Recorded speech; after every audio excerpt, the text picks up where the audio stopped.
capitalism, all of the gains in automation, it goes to the owner class. All you have to do is have everyone be an owner, and now suddenly any gain in automation is a gain for everybody.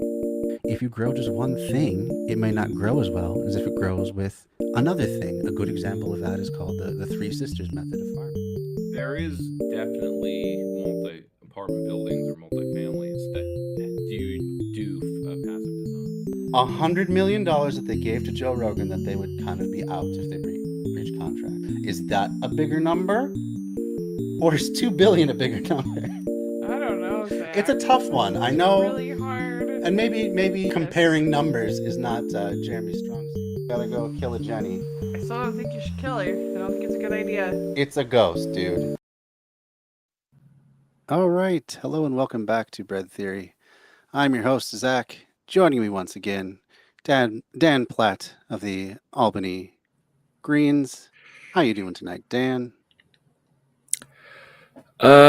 Slightly overwhelmed, but it's mostly because paperwork. Okay. And not current events. Current events Well, are that's good. always just somewhat exciting. How have things been in Albany? I don't see too many stories coming out of there with ICE altercations. Not really altercations. I mean, we do have ICE around, in fact, but it's more of a once a month occurrence where they're actually in the city of Albany doing Sure. some raid or arrest. Some of their raids have been out in the burbs where things are spread out. There are the Sanctuary, the Sanctuary Coalition is the group that's organized to be the ICE watchers. They're DSA people. They're a mix of radicals. And ne'er do well, just do-gooders. And so they organized over a year ago, when ICE showed up in force, where it's, what is it? They're doing double what they're doing like 10 times more arrests than they did in the last several years. We had 190 ICE arrests in my county in 2025 when it was like 20 in 2024. So I guess that's still a significant spike. Yeah, 5 times more. Yeah. Which might mean there's 5 times more officers. They do go around in unmarked vehicles, so most of the Sanctuary Coalition's posts are just showing the vehicles with the license plates to be on a lookout, mostly just giving a neighborhood where they're patrolling or visiting. Sure. Or going around and watching. I think not Home Depot, but there was like this restaurant that was hit. It seems to be the restaurants, because that's where our immigrant populations, undocumented ones, are employed the most. And especially here in Albany, we have like 2 neighborhoods that are like immigrant neighborhoods.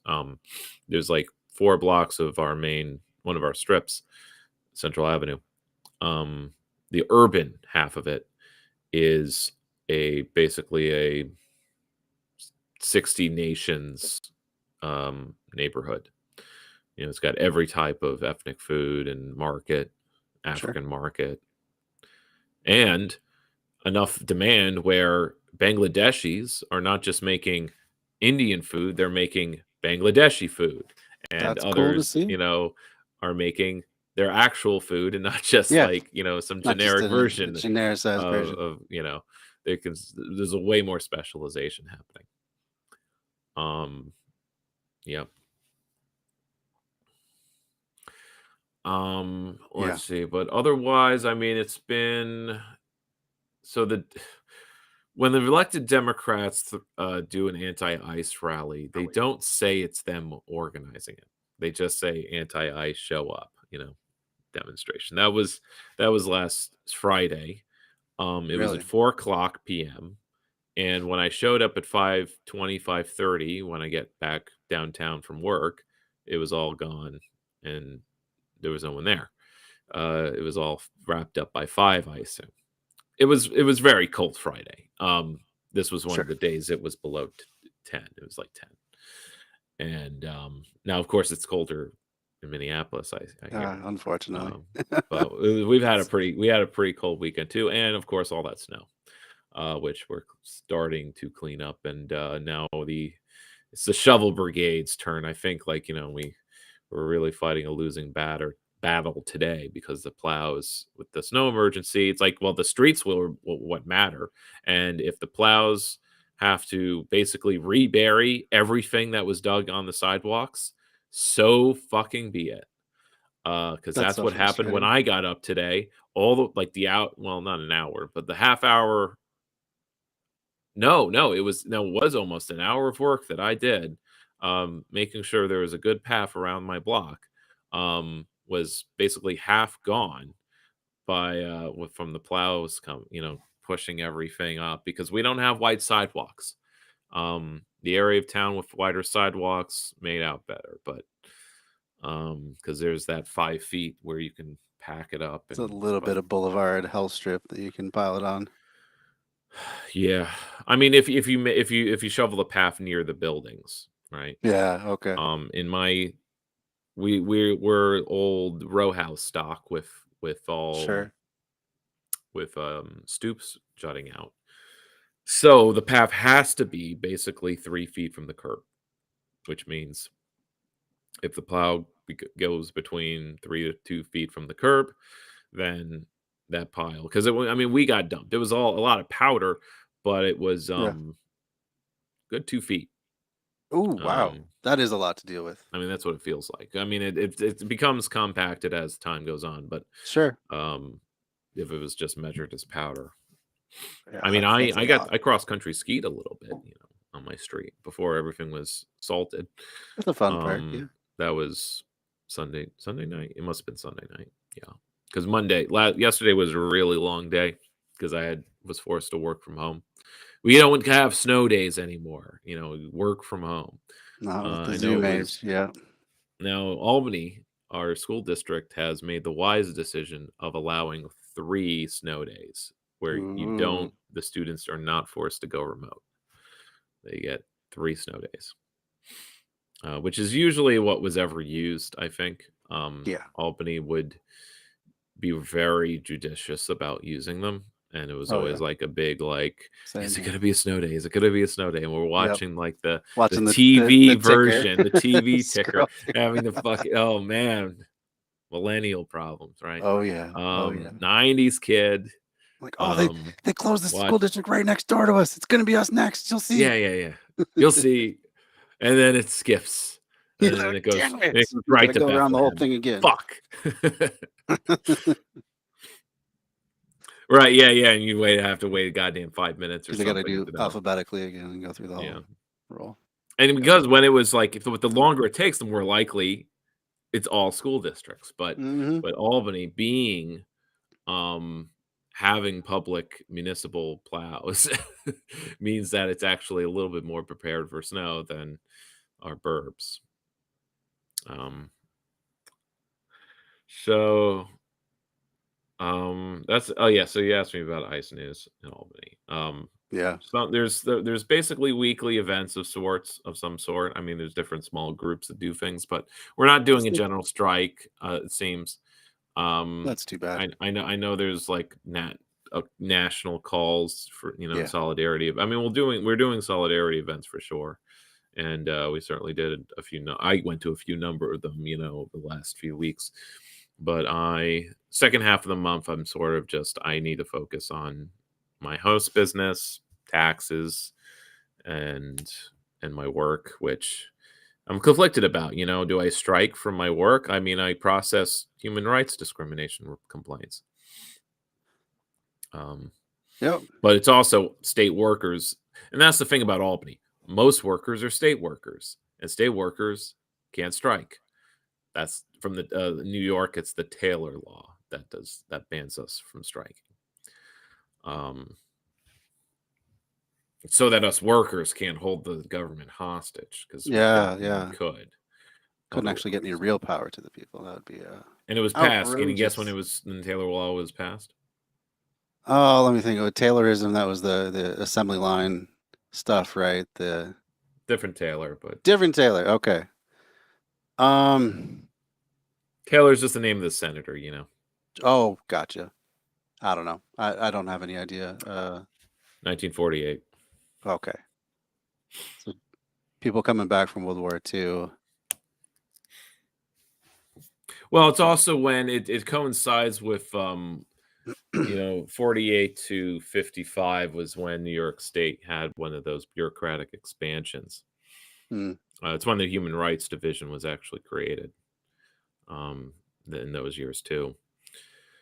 And it's only grown since then, of course. New departments and whatever. But otherwise, what else? I mean, just to focus on the party building, there's this Benjamin Studebaker and a few other kind of academics who kind of act like cult leaders. Not intentionally, but just it's what kind of happens where they do their lectures, they do their like talks and Sure. interviews, and they're sort of like the ones telling it like it is and giving their analysis, but it's like, well, okay, what do you do with it? Now that we're enlightened by these great thinkers, what next? Which is always something that kind of came across in college. And Studebaker is sort of like the left is dead, like there's no American left, and he's very pessimistic about like organizing any working class in America. He has his own breakdown of why that is. And anyway, the headline, and I'll probably listen to it tonight when I'm gaming, is that like, and he's sort of right. I understand what he's talking about, that the left in America, activist left, is really focused on these events like the murder of an individual. Yeah. And missing, we focus on these trees and miss the forest, or we don't keep our eyes on the forest. And so, like, regardless of whatever's happening, because guess what? This thing with Trump and invading a city with ICE, he's done it twice before, and Minneapolis won't be the last. But it's like this is going to be like this is going to keep repeating every few months. So let's not lose sight of, because I mean, in Congress, it's business as usual. They're going to play their games with the budget, and whether or not they shut down the government to defund ICE, or just, but it'll be, well, we'll defund ICE, but with conditions, or we want to withhold funding until ICE gets better trained. Like we'll actually we'll need to fund ICE more for all of the better police training they need. That's right. The Cory Booker method. Yeah. That's what we're probably getting in Congress. And from the Democrats. So, like, I'm going to keep it on the party building, and there's definitely local campaigns to not only be involved with, but like they're on my doorstep. And so my attention is there. I went to two different DSA. I went to two different DSA meetings. One was bigger. It was a strategy and restructuring meeting. I got to keep an eye on the State Green Party in our restructuring. There's a guy in South End neighborhood who is a DSA comrade, and he wants to run for office. And so he's sort of having those conversations. And I'm also getting more involved with the electoral committee of the DSA chapter, as the ranked choice voting campaign is imminent. Because that petitioning starts February 22nd. So it'll be like I close on this house and then I start door knocking again. It's just like that's the sort of timeline. Yeah. No, it's not all on me. It's not like I'm petitioning just for me or my campaign or the Greens. So no, a lot less stress, because they've been recruiting a lot of volunteers over since kind of starting up last summer. And they're definitely going to recruit a lot more groups, which is both bad from a left-wing perspective, but good in that it's like it'll have a lot of volunteers. It'll have civil society on its side. We'll have, if all goes well, we'll have a substantial reform in Albany, which is like a once every 50 years kind of thing. That's the last time we had any reform, and that was just making the school board elected in nonpartisan fashion. Oh, wow. That was in 1972. And but the proposal and why, like, if we were being really dogmatic, we just pull out of this coalition as Greens is to not have proportional ranked choice voting, but it's just ranked choice voting, but in a unified general election. So for local elections, there would be no primaries. So this is pretty new. I mean, I don't know if any other city has done this. Unite New York, which is the nonprofit pushing ranked choice voting reform, really they had an organizer on the ground that was just like, I'm here for this year. So he was sort of accelerating things. Sure. This is a fact. It's not just an opinion. Our opinion, Green Party opinion, is that we should not be accelerating and doing it this year.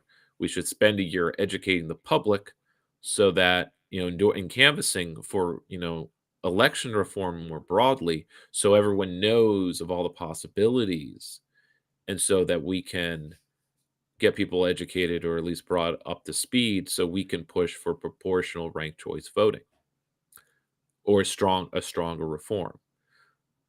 But you sort of have to go with the minimal reform or the somewhat minimal reform since we're kind of starting from scratch.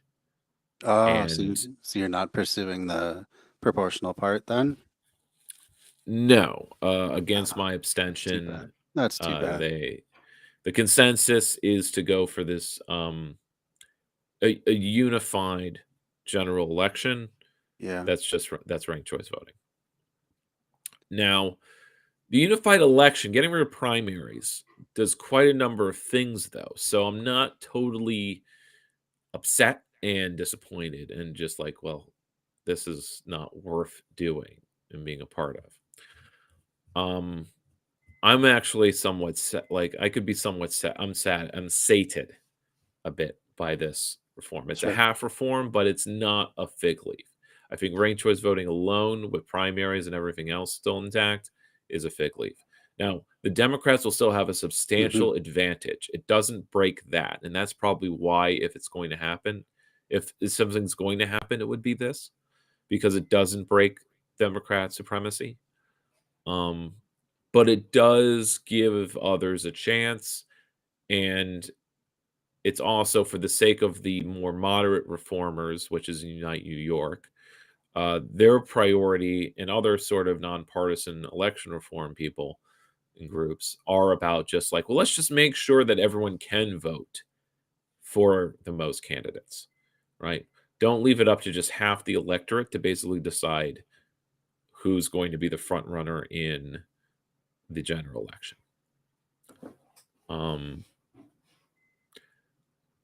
And it's not open primaries, which is to say, well, it's the Democrat who's going to matter. Let's allow everyone to vote in the Democratic primary.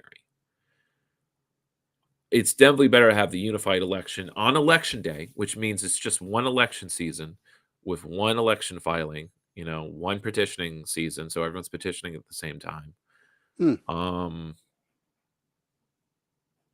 Or I assume, yes. Yeah. Because I actually asked to clarify. Would it mean just one petitioning season? Because that would be the advantage to me. Because what I experienced as a candidate is petitioning as an independent after the primary petitioning season means a lot of people have already signed petitions. At least now I'd have a chance. I'd be petitioning the same time as everyone else. Yeah, going to the same events, people signing this and that. Yeah. Right. Makes sense.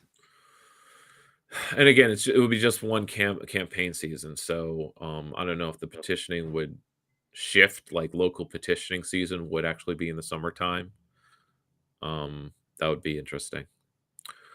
That way, the campaign isn't the whole year, though you should still expect to take a whole year to plan and to campaign. Though really the campaign is something that if you're running for office, you do 2 years ahead of time, which is the case for this cadre candidate. His name's James. He's just putting out feelers, by the way. But he's eager and he's willing and he wants, and good on him. He just wants a door knock. I do too. And sort of running for office is a good reason to door knock. It's a good reason that people will open their door for you.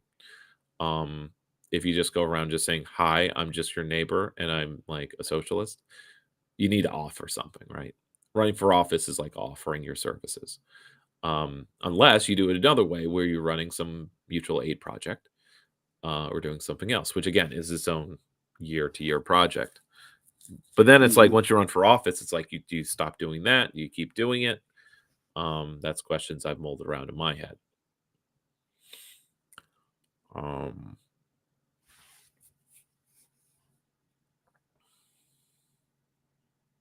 So are you considering another run at this point, or are you just yeah, focusing on the but Greens organizing? well, I'm not going to run for council again for another at least 3 years. So Okay.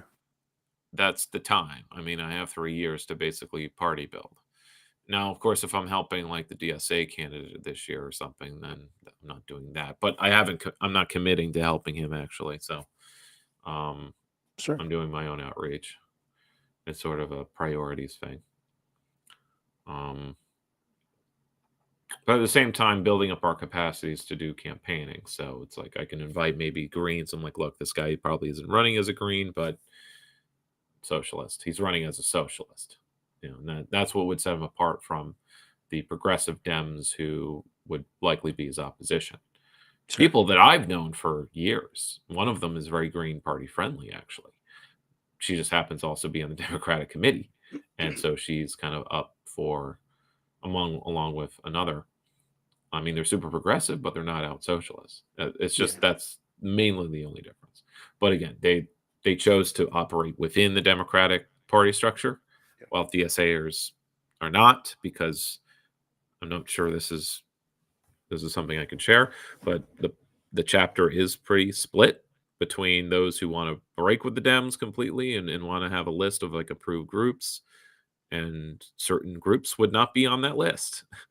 I'm actually not sure how that would play out fully, but I have ideas. Interesting. And the other half that kind of want to keep things open. Maybe they're older, but maybe they're just more flexible. They see they're more practical, and that like there's coalitions like this ranked choice voting coalition. I just saw it play out. Sorry, in our monthly DSA meeting, where the resolution to join the coalition was put forward. It was the language wasn't exact enough.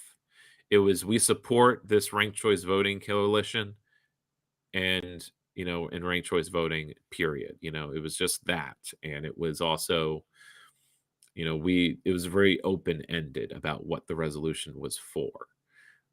And a good number of people, the vote wasn't, I don't know what the vote was kind of 60-40. It looked like 60 for tabling it because there were a lot of questions, sensible, viable, valid questions about like, well, we shouldn't commit or endorse something that we can't help with. And we like probably don't have the capacity for it. And well, also, who else is in this coalition? Who are we working with?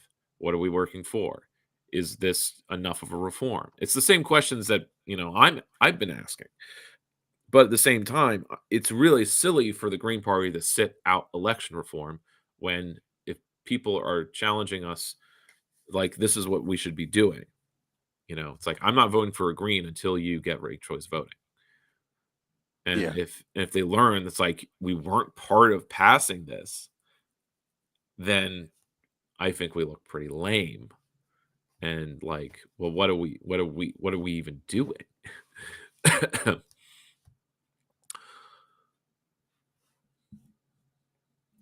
So I'm for the reform effort, broadly speaking. Yeah. But I'm always arguing, and all the rest of the coalition partners understand, and they're not like calling me silly or dogma or too radical for expressing, because they're kind of at once pro proportional. They know that it's better. One points out that when they went to the neighborhood association meetings, now these are more territorial, almost little fiefdoms of some personalities, depending on which one you go to, of course. And they didn't have an appetite for proportional ranked choice voting. Multi-member districts, right?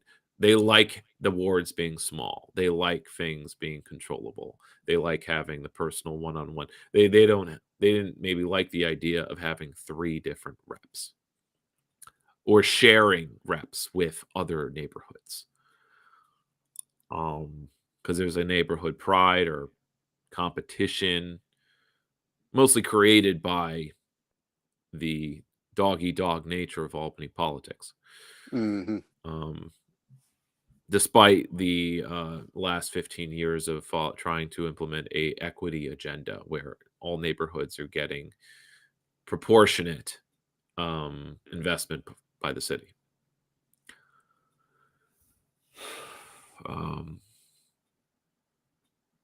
So anyway, yeah. So since some of their outreach was not proportional or multi-member districts, there was an argument that following a kind of mass line approach, like if the people aren't there and we're getting this pushback from this section of civil society, then we probably shouldn't go forward with it. It's a signal that it won't play well long term in this fight. It's enough to do any reform in Albany. Yeah. Any I reform. see that. I mean, It's this just is so a sad. city that struck down backyard chicken raising. Are you kidding me? What was the opposition to that? Like, I assume roosters, but you Chickens don't will have to be allow too roosters. loud. They're too smelly. Someone even Smelly. suggested, and this was only because I just had a conversation with a former councilwoman, Barbara Smith, that one person said that they will attract rats. Chickens attract rats. Chickens will eat rats if they can find them. They're carnivores. They eat bugs. When they want to be, yeah, they're definitely opportunist carnivores. I just remember because I was this was back in 2010, 2012. Or it was right when I got back home from college, or maybe it was just when I was coming in and out of school. Maybe it was in the summer. It was like noise concerns and smell and whatever. And a lot of people who don't like new things, and they just considered that. So you just had a strong block of opposition. It was actually, I mean, it passed a majority, but then the mayor vetoed it, and they didn't have enough votes to override.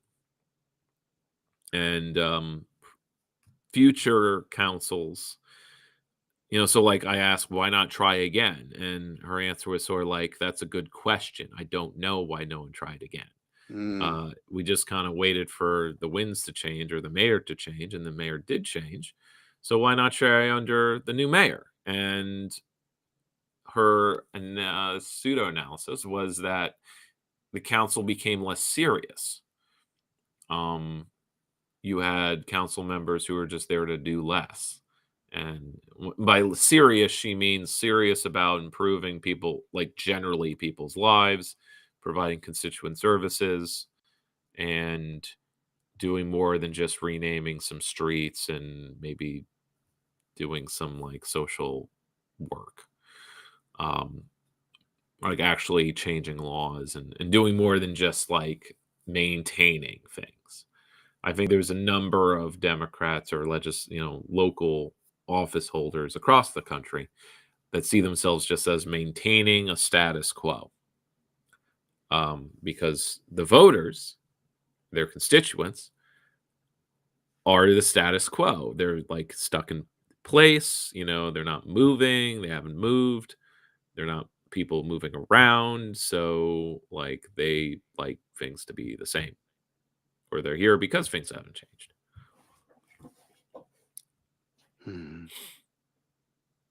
Now, changing our voting system could be a really big lift. It's ranked choice voting and one central election. Because in Albany, though, the primary is the election, right? Because we're such a Democrat heavy city. I mean, it's 65-35 though, so it's not like a 80% majority. It just feels that way because of the primary, and any competition is blocked one way or another. Yeah. So we were discussing that. So I was having some, good phone calls, good conversations around meetings, and that's what my life has been the last 2 weeks. Not in the streets.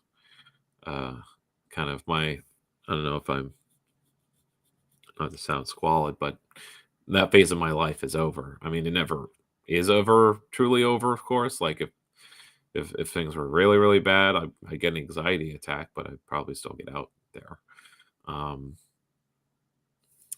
but yeah, I mean, seeing the murders, like these people are my age, they're our age, Yeah, absolutely. and that's not lost on me. Very, very close to Um, both of our and ages. they're doing things that I sort of have done, but The things no, that I being would do. around cops while they're doing cop like riot control is the closest I've gotten, but I've never been directly targeted because I've never directly interfered with the police doing riot control. I usually just kind of keep myself at least 20 feet away from any cop.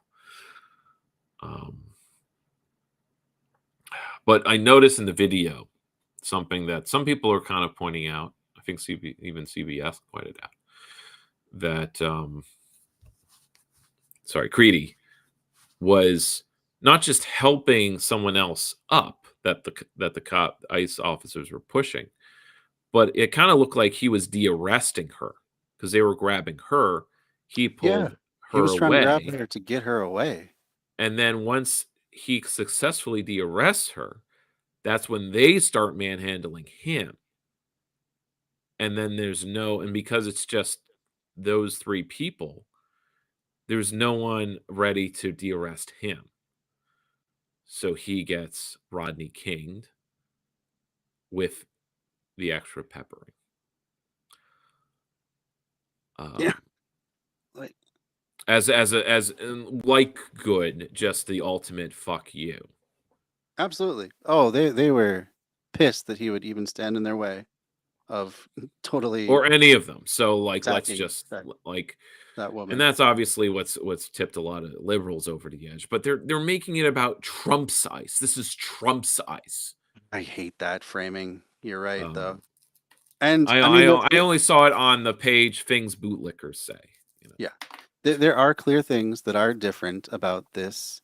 The face masks, the deportations to death camps, harassing and killing now Mm. protesters. Last I checked, Biden did not dismantle any of the Right, camps, right. Oh, the family separations, the brutal policies, the xenophobia, the the cages. yeah, the nativism, the all these other terrible things have always been there. They were there with Obama. They were there with Biden. Yeah. They're there with Bush. Like, I think always. under any democratic rhetoric, there's still an Absolutely. underlying acceptance that ICE is doing some kind of civic duty of enforcing immigration laws. Well, we need to change them. We should have a path to citizenship, but we can't just like what? We can't just what? Can't just let the undocumented be. You know, here in Albany, that has been local policy. And Councilwoman mentioned that this was like kind of started with a resolution. This is why resolutions aren't worthless to do on a local level. They said it, they put it in writing that it's city policy so that others can refer to it and say it's city policy that we were going to protect immigrant rights. That Right. was like she did a resolution, she got that passed, and it kind of sets us up to be a sanctuary city and so on and so on. And I think some Dems are saying defund ICE, elected ones, even maybe my congressman, but I think he's also sort of milking the current situation to Yeah. be, like, Also, what does that really mean? Defund? Does it just mean does it less mean 1 billion funding? less? Yeah. What does Does it it mean we mean? reallocate to better training and body cams and all that That's bullshit? what it will likely mean. Yeah. That's So what the result will be. I mean, there's the rhetoric, but then there's also the result. And that's too another good many point. Yeah. like conversations in on Twitch or whatever, the online left, make things about the surface level, what the conversation is, what people are talking about. I was driven a little mad during my college years because this is when the online left was still, it was more forming then, but it was definitely there in the similar kind of form, but it was the millennial version, I guess. Yeah. And but it was also the same. And so like some of the elders, like, you know, Chris Catrone and Studebaker, like the millennials, we going into our 40s are now the teachers. And are we teaching all the wrong lessons to Gen Z? To keep doing like everything we did? I certainly don't. I know what a shift that's occurred is the base building shift. So we have that to offer. Yeah, Like, it's definitely positive. That's a here's good what we change. learned that you're going to do differently than us. You're going to do more base building because we've shifted to base building. Yeah. While we're doing all the other activism culture things. Yeah. Yeah. So we still have all that baggage, but as kind of discussed, like that's our skeleton, it's the bones, we can't undo that. Almost in the same way that America is an empire and we can't undo that. We can only sublimate America into like a world state. You know, that's just as European nation states being, you know, warlike and always fighting each other and always kind of being like a hair trigger away from death is sublimated into the EU. Sure. It's not like Germany stopped being Germany, right? No. Or what have you, but now it's part of the EU, and the EU is, you know, the more minds, and the slower the political process is, the less the more peaceful and democratic it is. That's sort of something to keep reminding ourselves, those who want to kind of talk of action first, and we need to take action and we can't wait, we're all scared, it's historically it's been fascists who want things to be fast, and especially the like action it's like, for action's sake. It's go ice ice, go ice go, you know, like just get before you even know what you're doing. Get all these millions of people out of here. I don't know what the consequences will be, right, but it's just got start to make committing violence, my life start cracking somehow down, easier. That's a fair point. Yeah. And I mean, it's hard to just sit there and be like, well, we got to take our time. Have a lot of committee meetings over decades to really build something when people are dying now, people are being brutalized now. The need is urgent. People are always dying. People are always being brutalized. People are always that's true. Being poverty wages. I mean, it's constant. It's not going to stop because we throw ourselves into the gears, because the gears are stronger than bones. Despite those other like protest slogans. I'm just, it's not, I think I've mentioned this before. In Andor, there's a line that isn't played as much as other lines are, or memed on, is Luthen telling Rhea when she's a kid, like, when are we gonna act? When are we gonna start fighting? It's like, we are. Well, we're not doing anything. Like, no, we are. We're preparing. Yeah. And we're going to lose, and we're going to lose, and we're going to lose until we're ready. It doesn't say we're going to win, just we're going to move when we're ready. And it's a theme in the second season of Andor of preparing. Like the Willman character comes to Cassian and says, like, you know, he goes to Rebel Command, like on the Oven, and it's like, you guys are always preparing. We're out there doing things. It's like, really? Are you really doing things? We're preparing to win. What are you doing? You're just running around. Yeah. Doing terrorism. Going off on your solo missions. Yeah, exactly. And so like that's cool media to me. I know. No, I think it's sage advice, especially to anyone looking to organize in any third party. You are gonna lose a lot, and instead of just, wringing your hands every time and letting all that energy just bleed away, you got to have something in place to keep the people in the movement, to build on, to learn from the mistakes, continue on, and, continue proving your concept along the way. I mean, Washington only had to win one battle. Yeah. He lost the rest. And That's a his hell of a point. main victory was keeping the army together, despite being heavily suffering the whole time. Mm-hmm. Starving, freezing to death at Valley Forge. I mean, They came very close. This is the epic myth, of course, but it's not all myth. It really was happening. They were losing every time because it was they a were more nearly froze to trained, death. Yeah. armed military force, and they just had to hold out until the French fleet got there to kind of pen in the British. Mhm. But I mean, there was also some small, like, peppery victories, again, guerrilla warfare and holding, keeping a lot of troops busy, kind of willing things down in the last year or so. Because again, it's like the Revolutionary War was like 6 years long. It's like it's sort of like sometimes it's treated like it's something that was just 2 years. No, it was a long time. I made it a point to sort of like, this is how I understand like wars and other like historical events, is like, in this year this happened, and then this year and this year and this year, because like you can measure things in stages based on the number of years it was, and everything does in fact take years. Nothing's ever just in 1 year. No. Unless it's the Russian Revolution, I guess.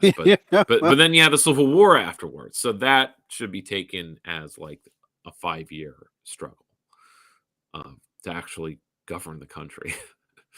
Sure. But it started with some unions, so in one city or a few cities.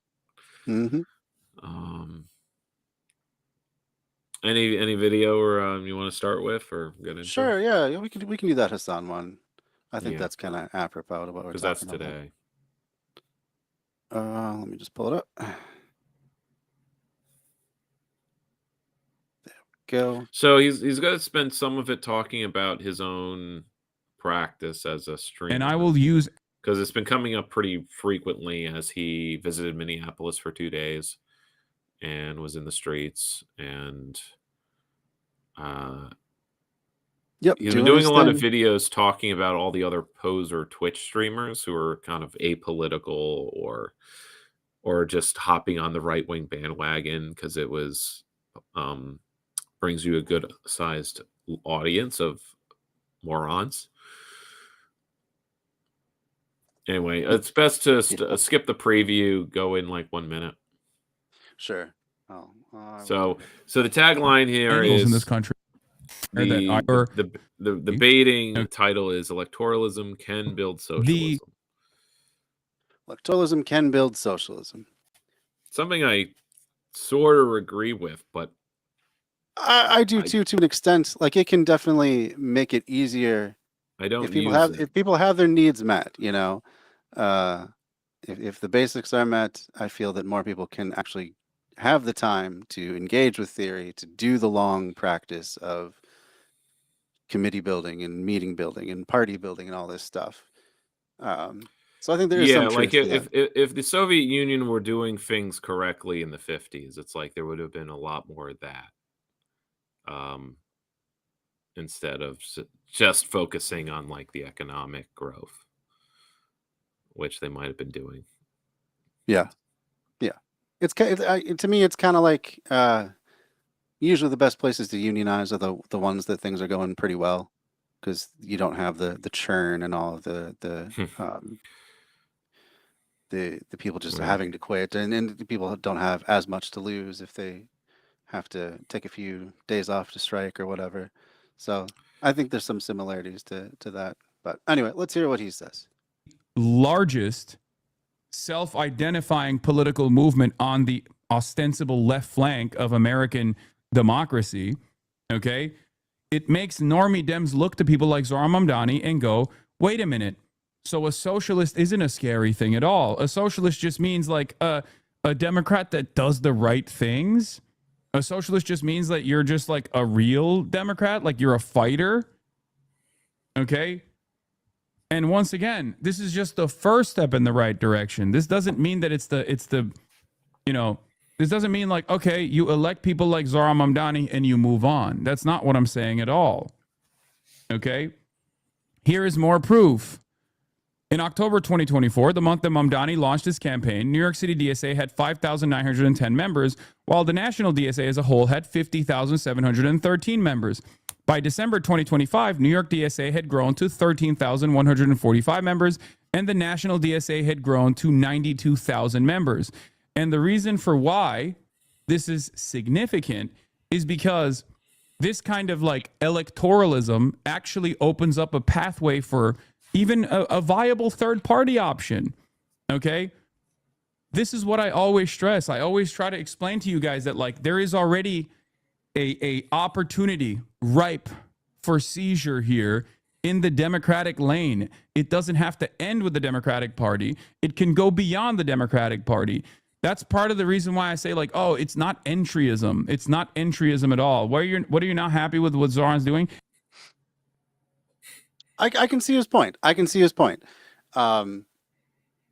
DSA type folks, the Mamdani types, if they get in and they're actually able to do even a portion of what they want to do or campaign on, that does start bleeding away power from the right quite a bit, because people are like, well, like you says, why was I so afraid of this socialism thing?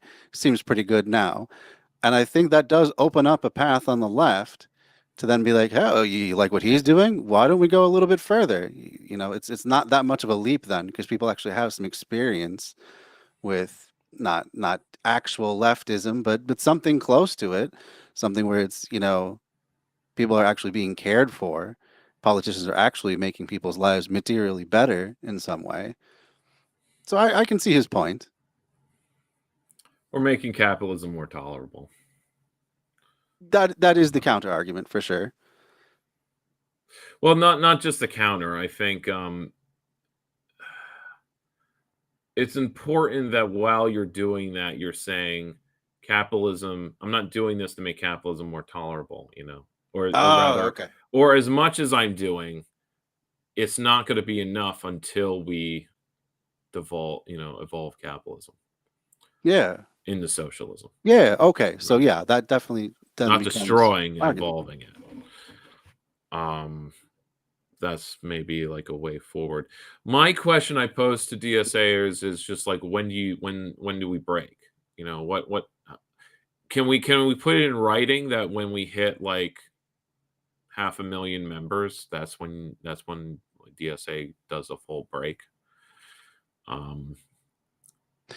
Like have a benchmark, you know, or at least that's when it becomes an actual like question that the DSA membership is going to vote on.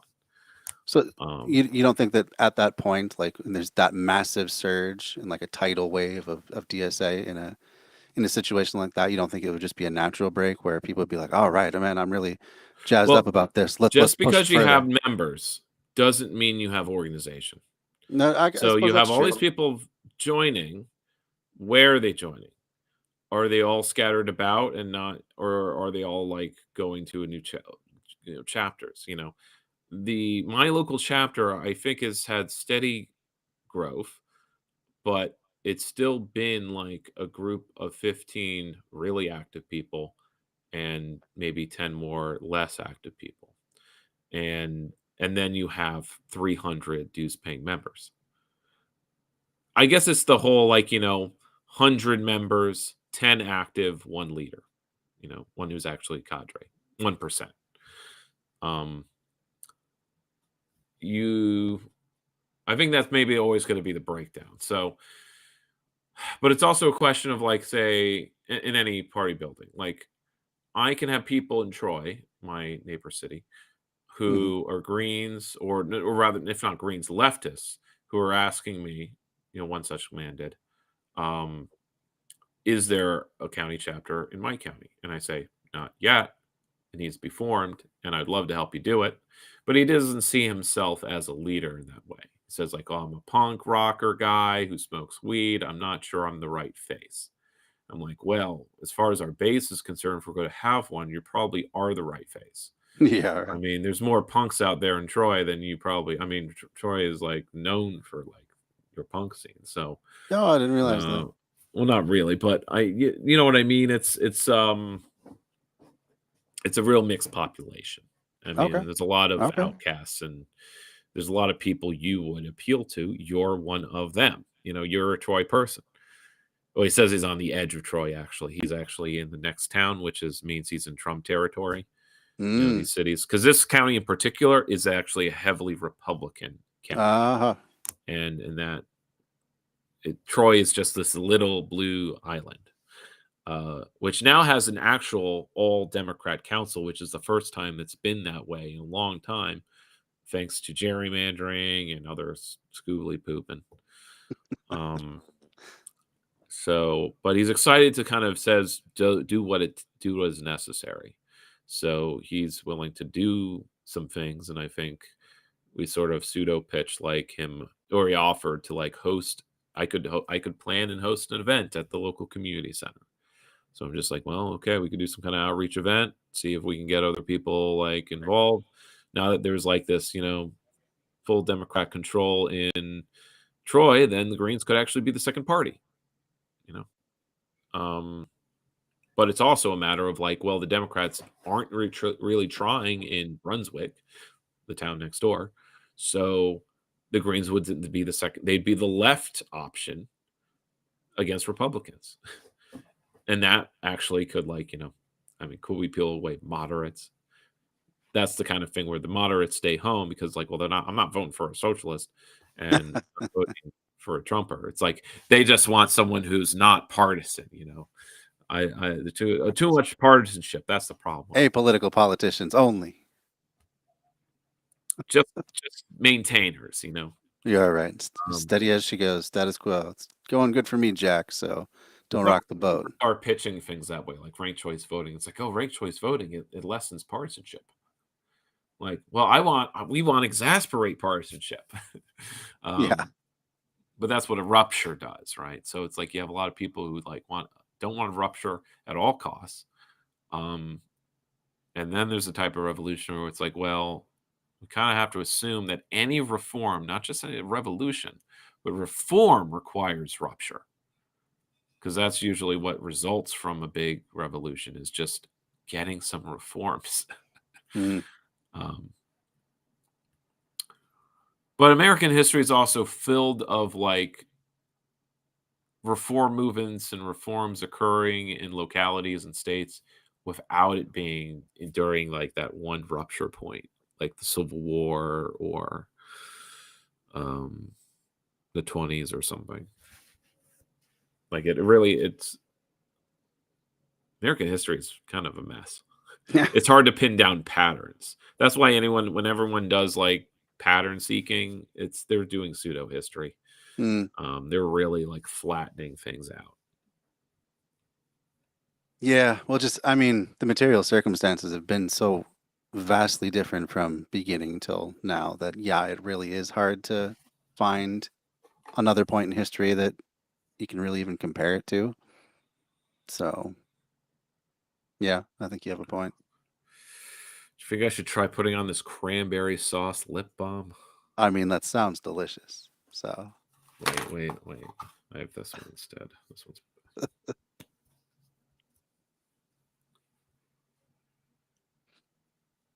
all right. Well, I'm going to continue on with the video here. It's like shit here and there. Like, obviously, Police Commissioner Tisch is something that I've been very critical about. I think he also said something the other day about like a officer-involved shooting, like using the language that that liberals use all the time that like hides the using the language that hides or shelters the police in that situation. You should be more oppositional. You should be unafraid to be more oppositional, I think. I'm in favor of utilizing socialist language. If your goal is to present a different alternative, a socialist alternative, then I don't think you should shy away from using socialist language. Not to say that you should be talking about like how we must storm all of the titans of industry's homes and forcibly seize the means of production or whatever, but like you don't have to find yourself in opposition with the people that you're supposed to represent and side with the class traders and the NYPD, right? But to be fair, or obviously the thing that I was very critical about was not focusing on the land sales that were happening, the settler fairs that were happening, but instead focusing on like people saying that they are pro Hamas. I think that was a huge misstep.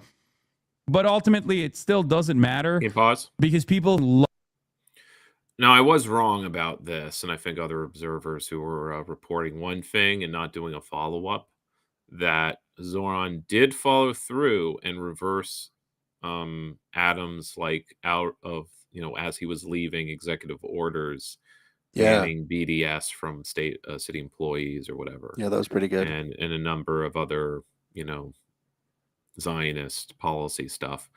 He did reverse all that stuff. So I wasn't sure he was going to, when his office was saying we're going to look at it, which is usually when someone's bullshitting you. You just put it, table it for never. Yeah. No, that was really good that he did that. Didn't he also, though, ban any sort of protests in front of places of worship? Which, if they're... Though, I think that was his concession. The compromise he had to make, yeah. But to who? For what? Great when they're, in some of those places of worship selling off land in... Well, that's what Hassan's pointing out. He's criticizing that, why did he have to do that? I mean, okay. It's not like there's this big religious vote in New York City. I mean, I guess that's fair too. You don't not want to alienate, but you make it about they weren't worshiping; they were doing colonialism in there. Yeah. It wasn't shul. It wasn't Saturday Torah service. No, not at all. That was being protested. Love That's him. what the Trumpers are doing. People love him. With the church that was the minister who works for ICE. Oh my God, yeah.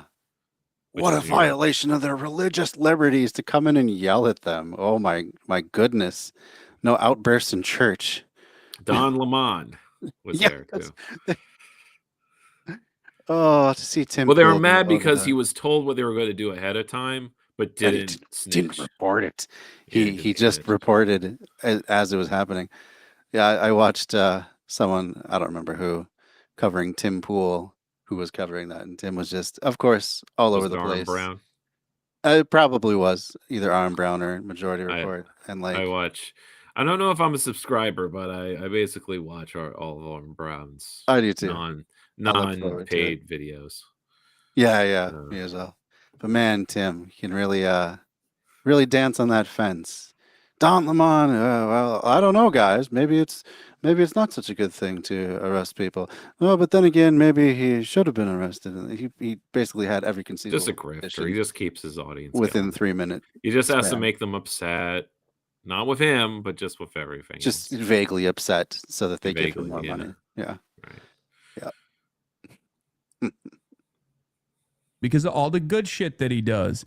He went out there like goddamn Che Guevara post Cuban Revolution and was plowing the snow. That kind of stuff matters, dude. Here's how Staten Island is reacting to it. At New York City Mayor, if this is how NYC sanitation will operate under your leadership, I'll vote for you 3 more times. Should have always been this way. We all have to go to work. A lot of politicians that I talk to at every level will always say the number one thing you have to deal with, the number one thing you have to dial in is constituent services. This is what a lot of politicians that have national prominence forget to do. A lot of people will talk about Ilhan Omar or Rashida Tlaib and how popular they are. They're not popular because they have the perfect foreign policy positions. They're also popular with their constituencies because they have constituent services. They dial in and they give back to the community that voted for them. And that's how you become a profoundly powerful individual. Now, as an introvert, I actually do not like this aspect of being an office holder. This is what I don't want to do if I win office, right? I want to be writing legislation. I want to be organizing for change. Because when you push for legislation, sure, you have to work with the other legislators there. But I also know that as a Green Party member, I would also need to mobilize people. Yeah. And that's, to me, that's a job. And I don't want to have to spend my time. I mean, you go out and you fill a couple potholes for the cameras once in a while. You No, know. that's not what constituent services is.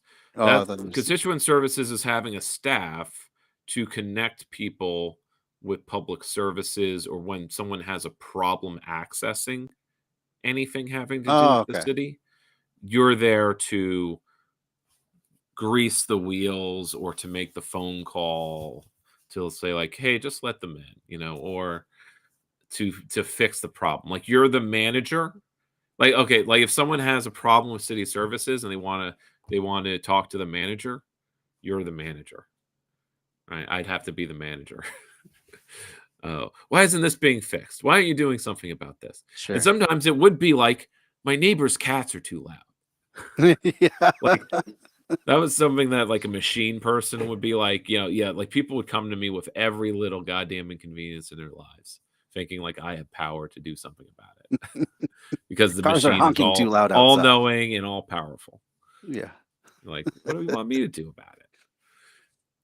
Because the Oh. philosophy was like people should just work out their own problems. We're just there to provide like this blanket level of like service, Sure. trash pickup, snow plows, sewer socialism. Sure.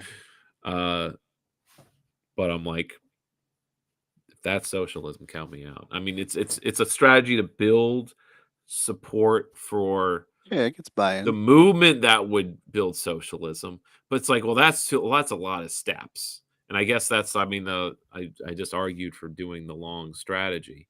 Mm. But if that's the long strategy, that's what progressives have been doing all our lives. And they haven't gotten any closer to reversing neoliberalism or No. corporate power, No. despite all of the progressives elected. I'm sure they could say it was hundreds of 100,000 have been elected over the years in cities and whatnot. But it's like, well, Mhm. what does it add up to? Because all these progressives were also within the Democratic Party. They were the left wing of the Dems. Mhm. So they were always sort of hampered by that, and just being outnumbered, I suppose. Because they would also punch their left, or there just wouldn't be a left to help them.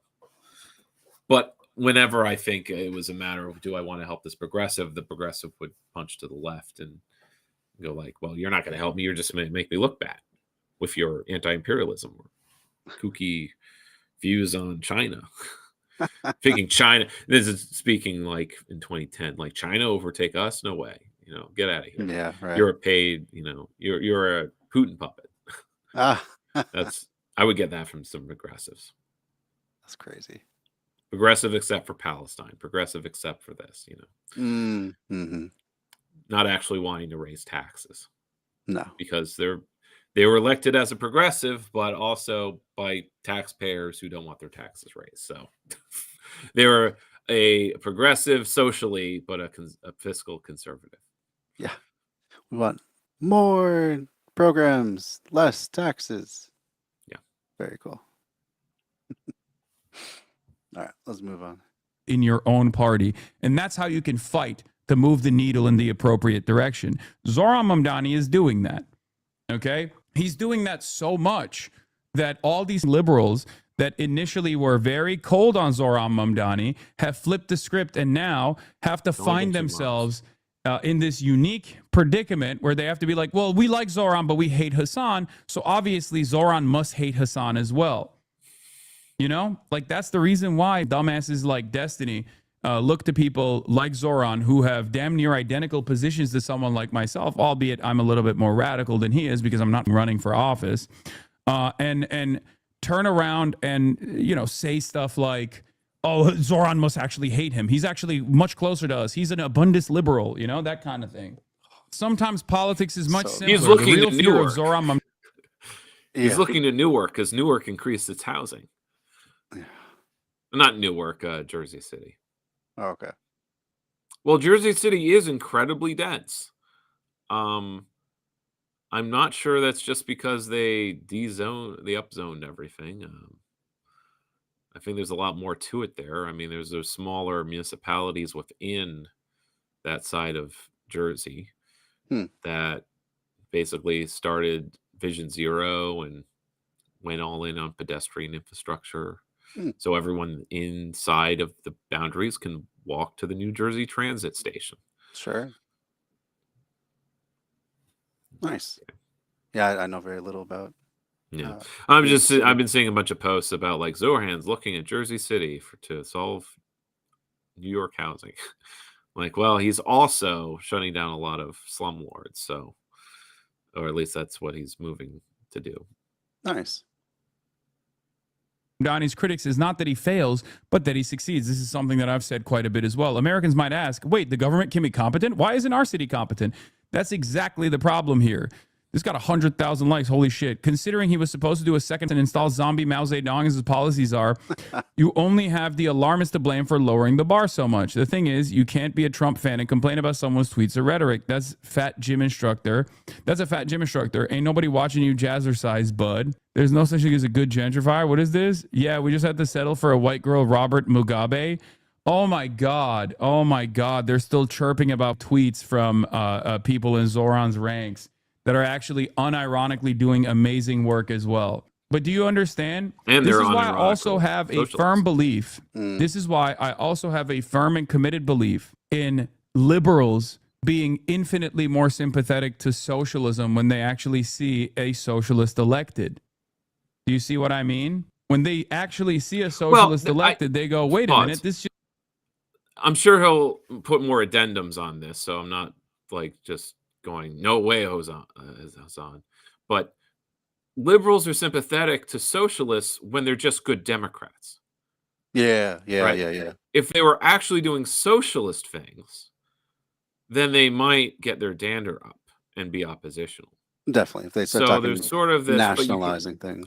What I fear about the DSA strategy, and it's sort of what I can observe as much as anyone else, as anything else happening, is that there's sort of a not self-fulfilling. There's a trap of getting into a loop of pleasing your electorate and not upsetting them, like any other politician basically does as little as possible or does this kind of minimum to not upset their base or the majority of the electorate.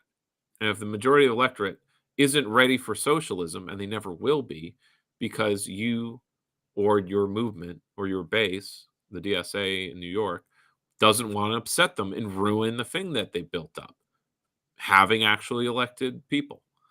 Because it could all be undone if they actually if they open up 10 city-run grocery stores instead of 5, right? Or 100 instead of 5, to actually make it a full like city program. Yeah. Or to not just have free buses, but to have the free MTA, right? Because the congestion tax congestion tax is helping pay for repairs and maybe a little bit of expansion. But when, like, again, it's slow. It'll be 15 years before we really see the build out of what Zoran socialism, municipal socialism, really is. Which is why it's really premature to make these kind of statements now, 2 months in. Maybe we should just take them as predictions. Sure. Because Hassan has got a more mixed record about that. As Fair we enough. all do, I suppose. Yeah. But some leftists have a better record than others. True enough. This is like what the Democrats have presented themselves as, okay? This guy's just the real one. This guy's just the real fighter. He's going to fight for me. This was an option. I want more of this, please. And this is, for all intents and purposes, this is something that he is aware of, okay? I can say that through my private correspondence with him, and we're working on doing something together when I, hopefully he'll have time, when I go to New York as well. Ooh. But like, this is genuinely, this is genuinely something. Video, huh? The Zoran Hassan video? Yeah. Yeah. I mean, He keep just going made for it. one with a DSA cadre candidate for assembly, and it was pretty fun to watch. I didn't watch all of it, but I got to the point where they were listing off her platform. because they were next to the Q train. I'm like, here's a Q for you. What's your platform? Ah, okay. It was cute. That's They're in funny. a subway station. Yeah.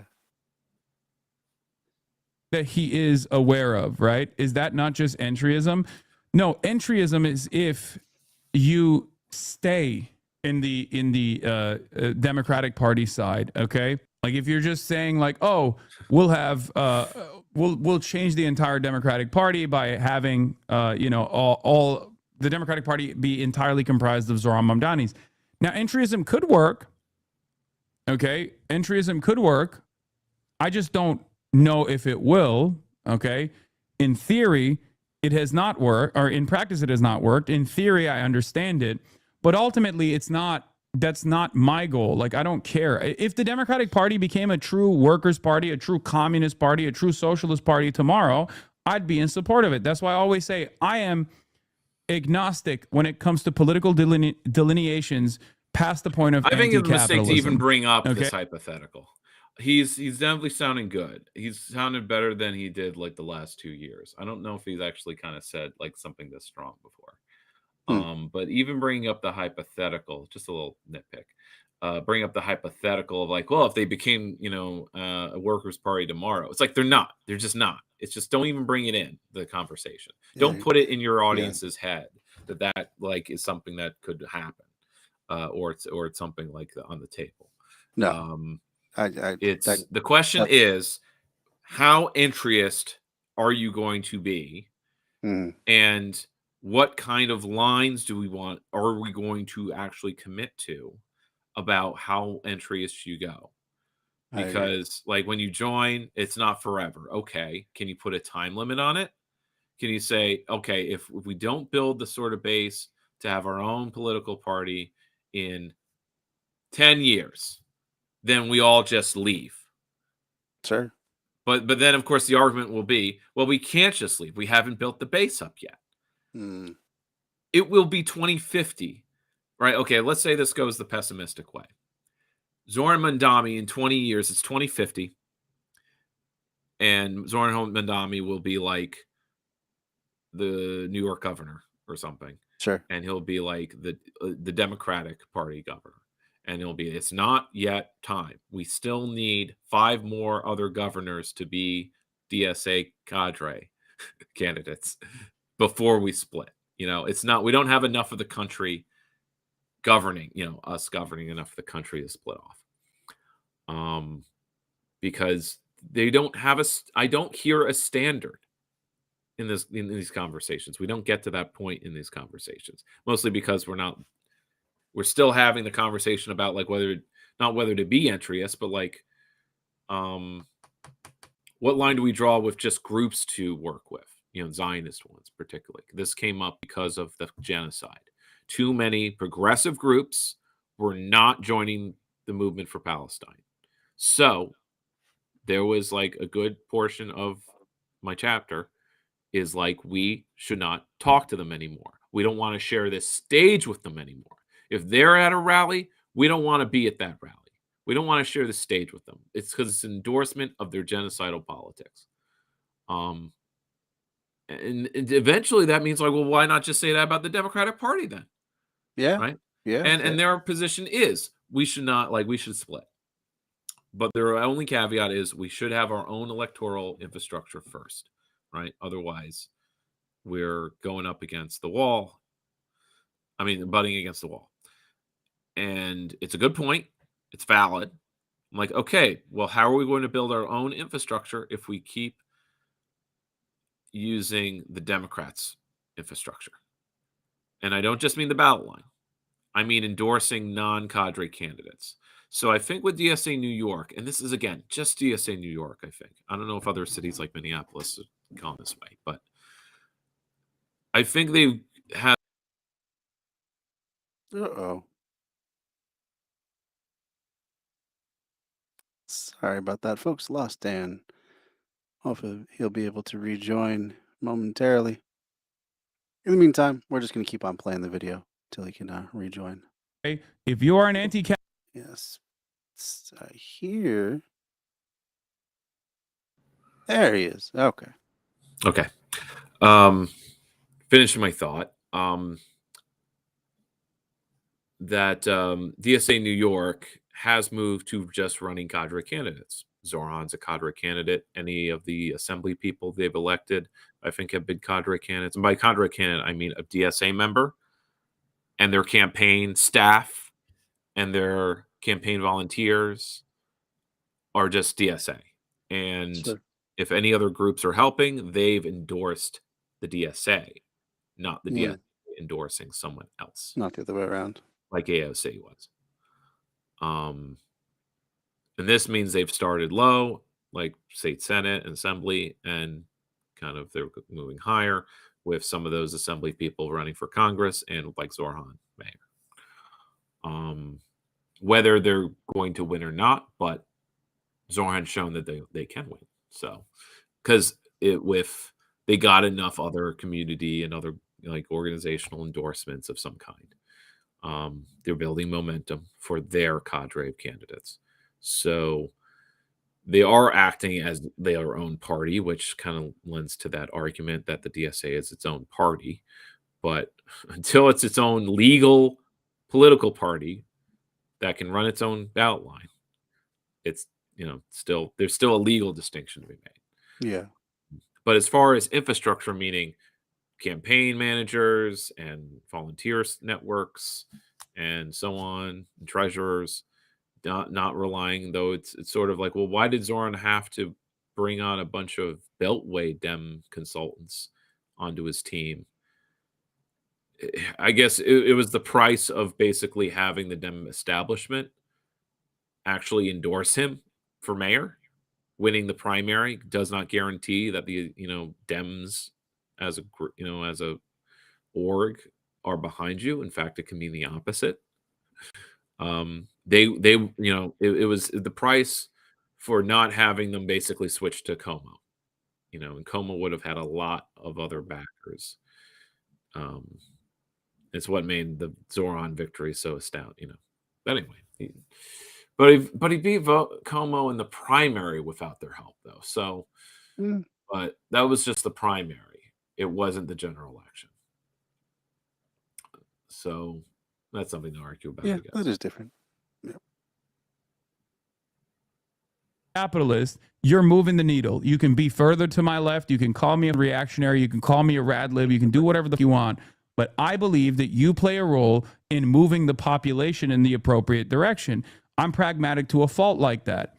Okay? There are people to my right that I also am not shy about identifying and aligning with as well. There are social democrats that I think in the United States of America that you can actually build a coalition with, even though they are pro-capitalist, because I understand the overall political environment in this country. I understand that like people self-ID as liberals. That's it. People love capitalism. People think they love capitalism. You have to give them the tools to understand why they don't. You have to give them the tools to understand why capitalism is them over. You have to build class consciousness first. And we don't have class consciousness in this country. And I will use any tool that I have at my disposal to actually build class consciousness in this country. Whether it be social democrats, because again, social democrats are seen as radicals in this country. Bernie Sanders and Zoran Mamdani both ran as social democrats, despite calling themselves democratic socialists, right? Like, we are so reactionary in this country. We are so deluded. We are so propagandized in this country that even social democrats are presented as like radicals. So the first step in this moment is to get people on board with even like modest social democracy and then move them beyond social democracy.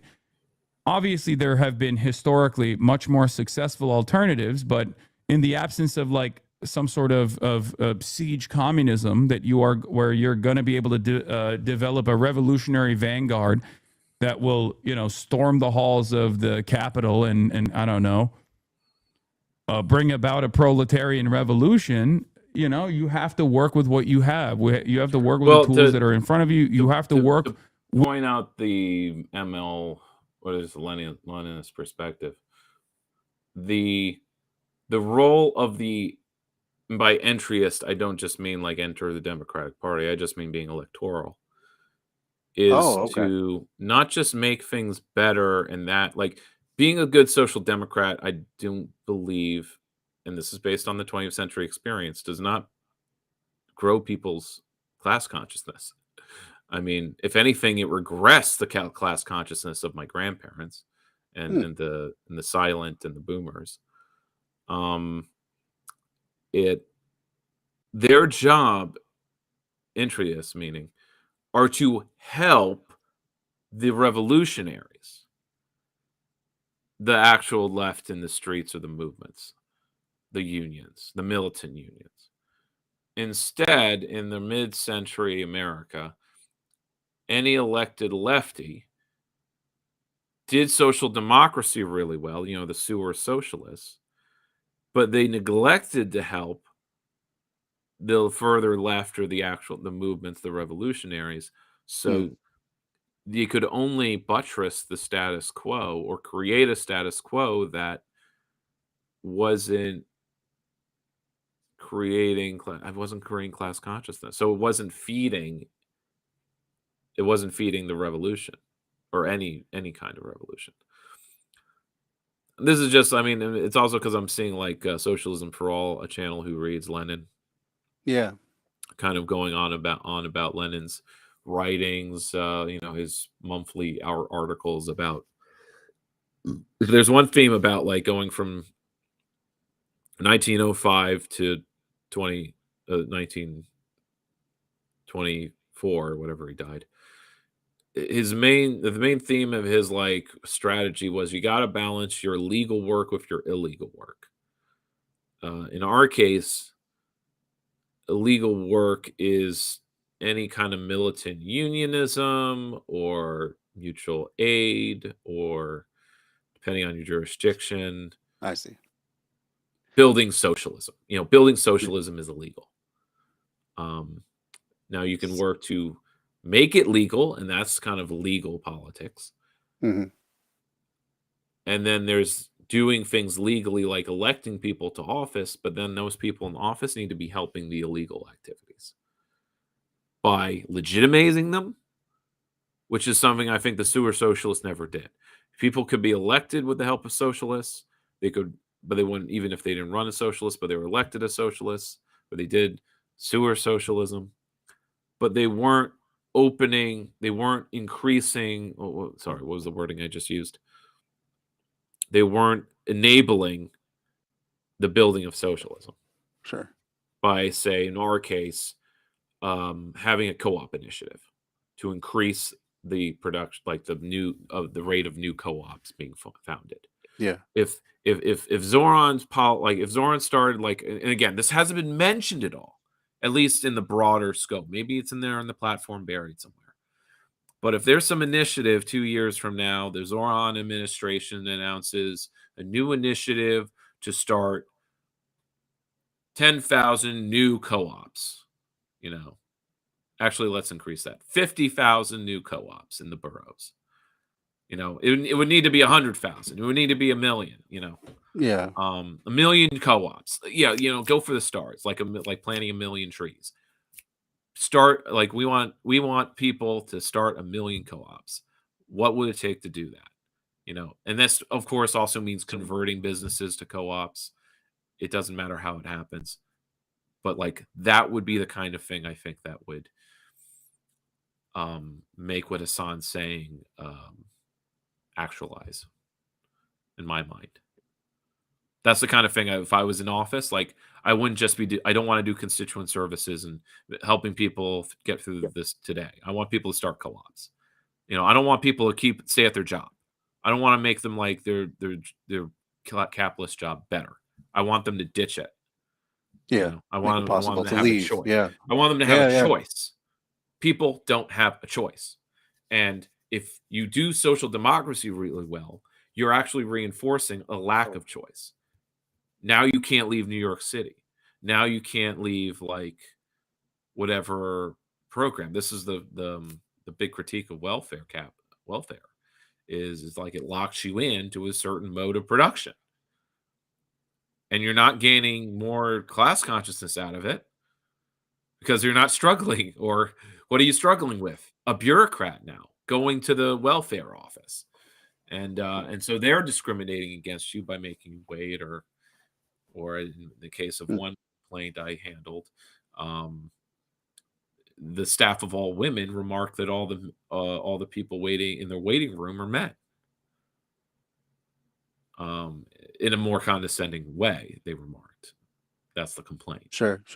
And so the room of men get pretty agitated from that. Like, hey, you can't be talking to us that way. Come on. Yeah. So you don't want to be doing these kind of petty grievance sort of fixing things. It needs to be big, and it needs to pave. It needs the to way change the means of the relationship, the social relations. Yeah.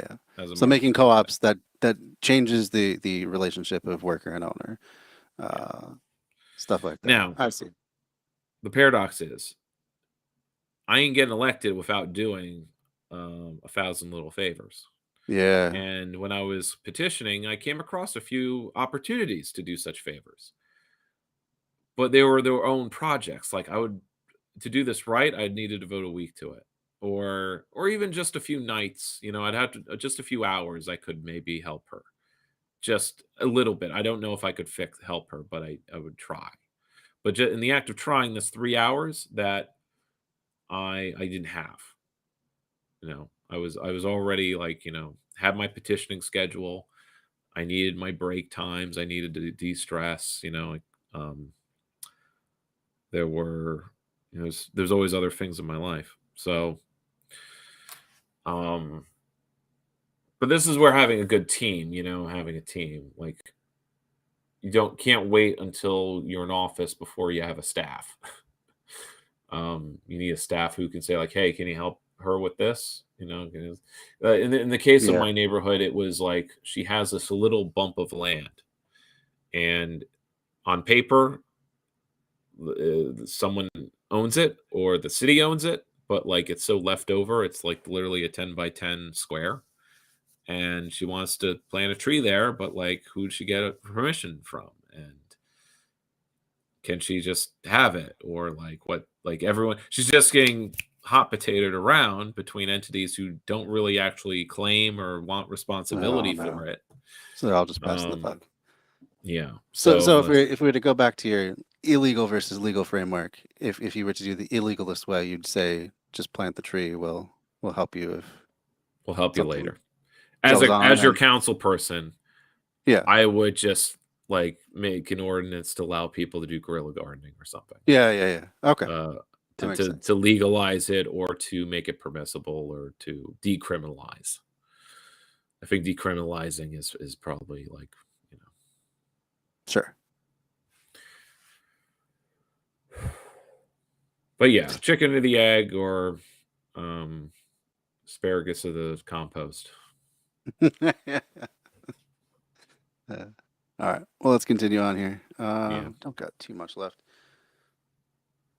With the base that exists, not the base that you want to exist. You can't just close your eyes and imagine that every single person is going to become a Marxist-Leninist overnight, especially in a country that is in the imperial core, a country that has been the domineering force, the protectorate of global capital, the United States of America. Okay? But liberals hate Bernie Sanders. The question for me is, which liberals? Because Bernie Sanders has consistently been the most popular politician in this country. And I have my criticisms of Bernie Sanders as well, but which liberals? Because this is wrong.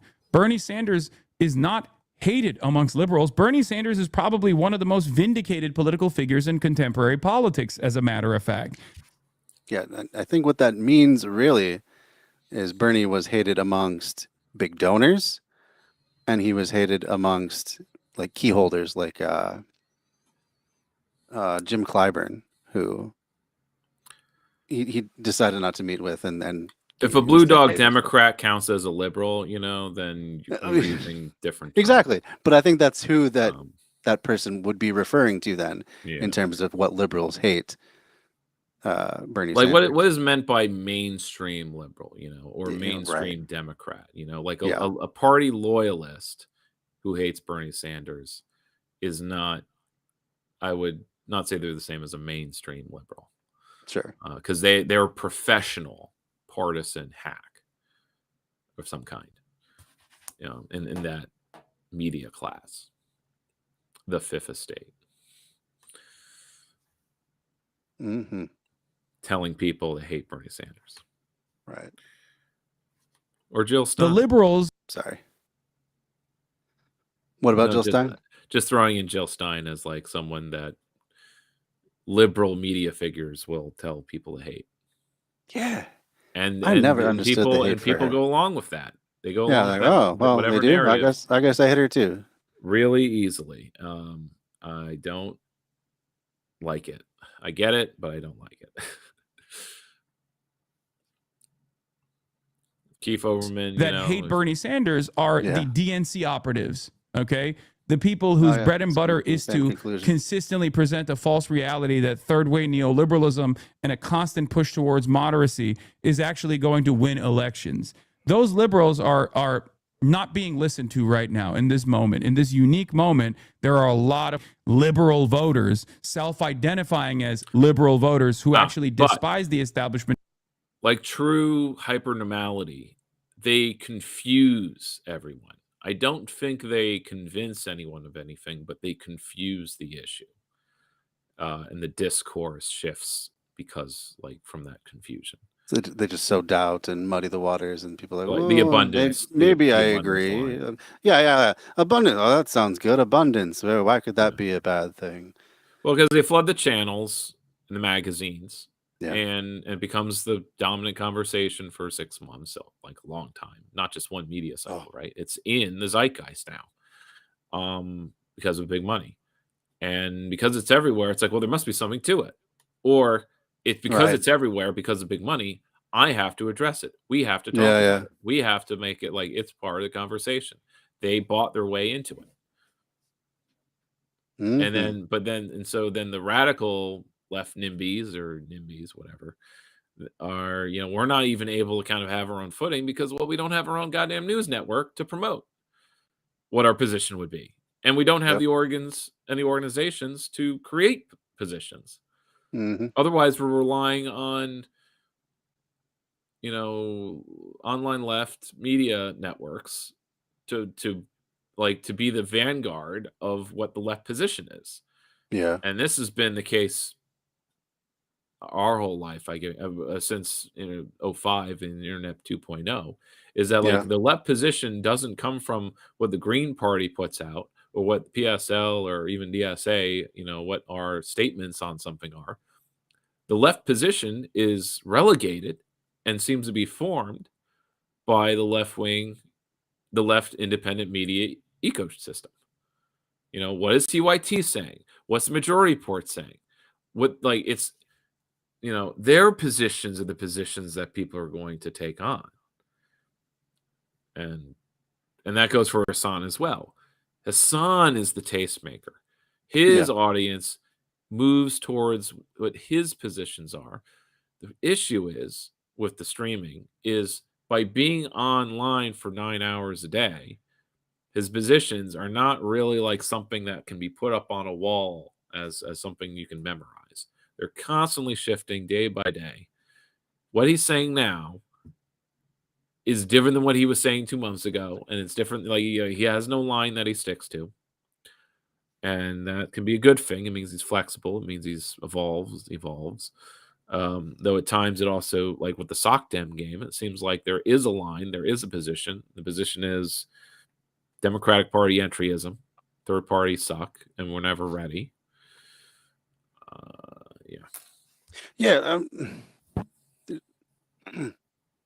Just thinking about that idea that these parties are not putting out their own ideas. That is one thing that I do admire about Howie Hawkins, is that he's still out there doing his podcast weekly, getting his message out to, as many people as he can. At least it's an entry point where you can counter the narratives of the left media or modify them to fit an actual party line. But meanwhile, I can't access the website for the Socialist the Green Socialist Organizing Project, Hmm. which is not yet caucus, but I think should be at some point. The Eco-Socialist Caucus of the Green Party.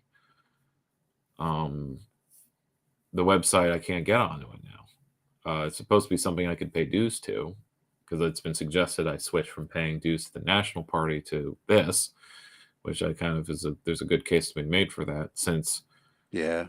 this will be like the formation Building the that, like, local if we're going to restructure or reform the party, it needs to be like an organized force within the party, and forming a caucus is a way of doing that. Which is what the Yes Caucus, which is the Young Eco-Socialists. So we have one for, younger than 35. This would be the one for over 35.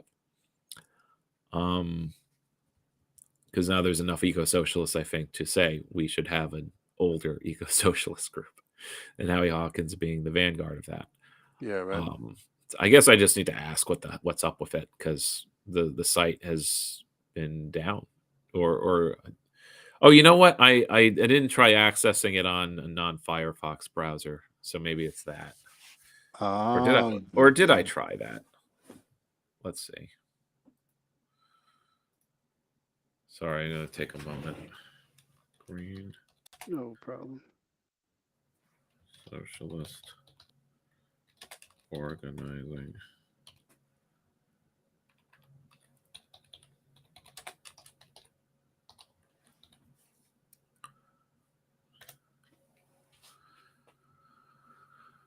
GSOP.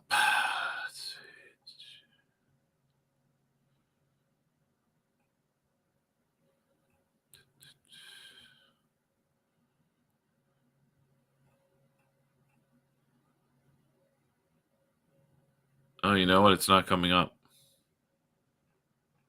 Site's not coming up at all. That's disappointing. Let's see. I may just have to send a message to Howie or something. It's a .net.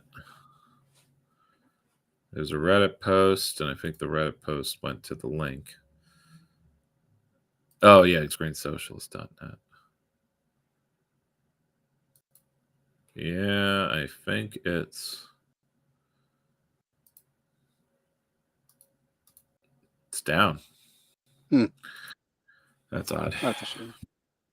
It's not. It can't be gone. I don't think it's gone, but I have to ask around. Then it might just be a lapse in servers or something.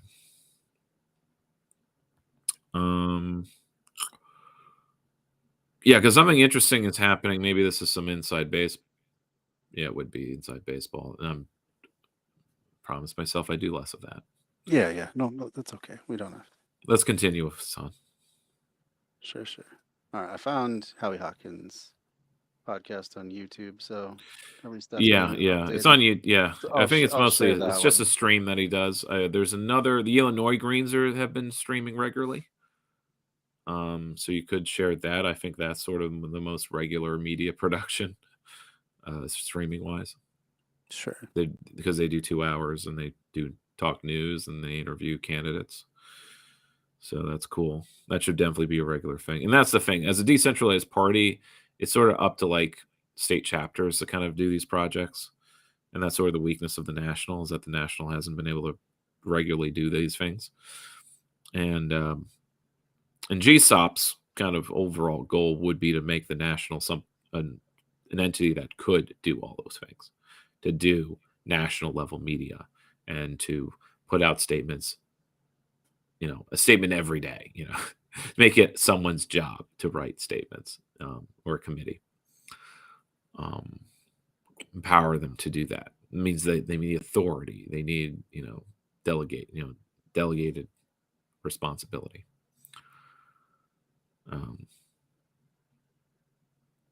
Socialist Party US, all the dues just go to kind of paying one person to kind of do all of the paperwork.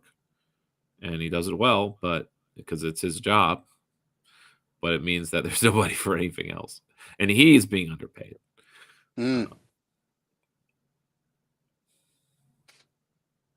That's a shame. All right. Oh, do we want to do more of the Hassan Have we gotten the gist of it? Yeah, I think so. Okay. Is anything fun or?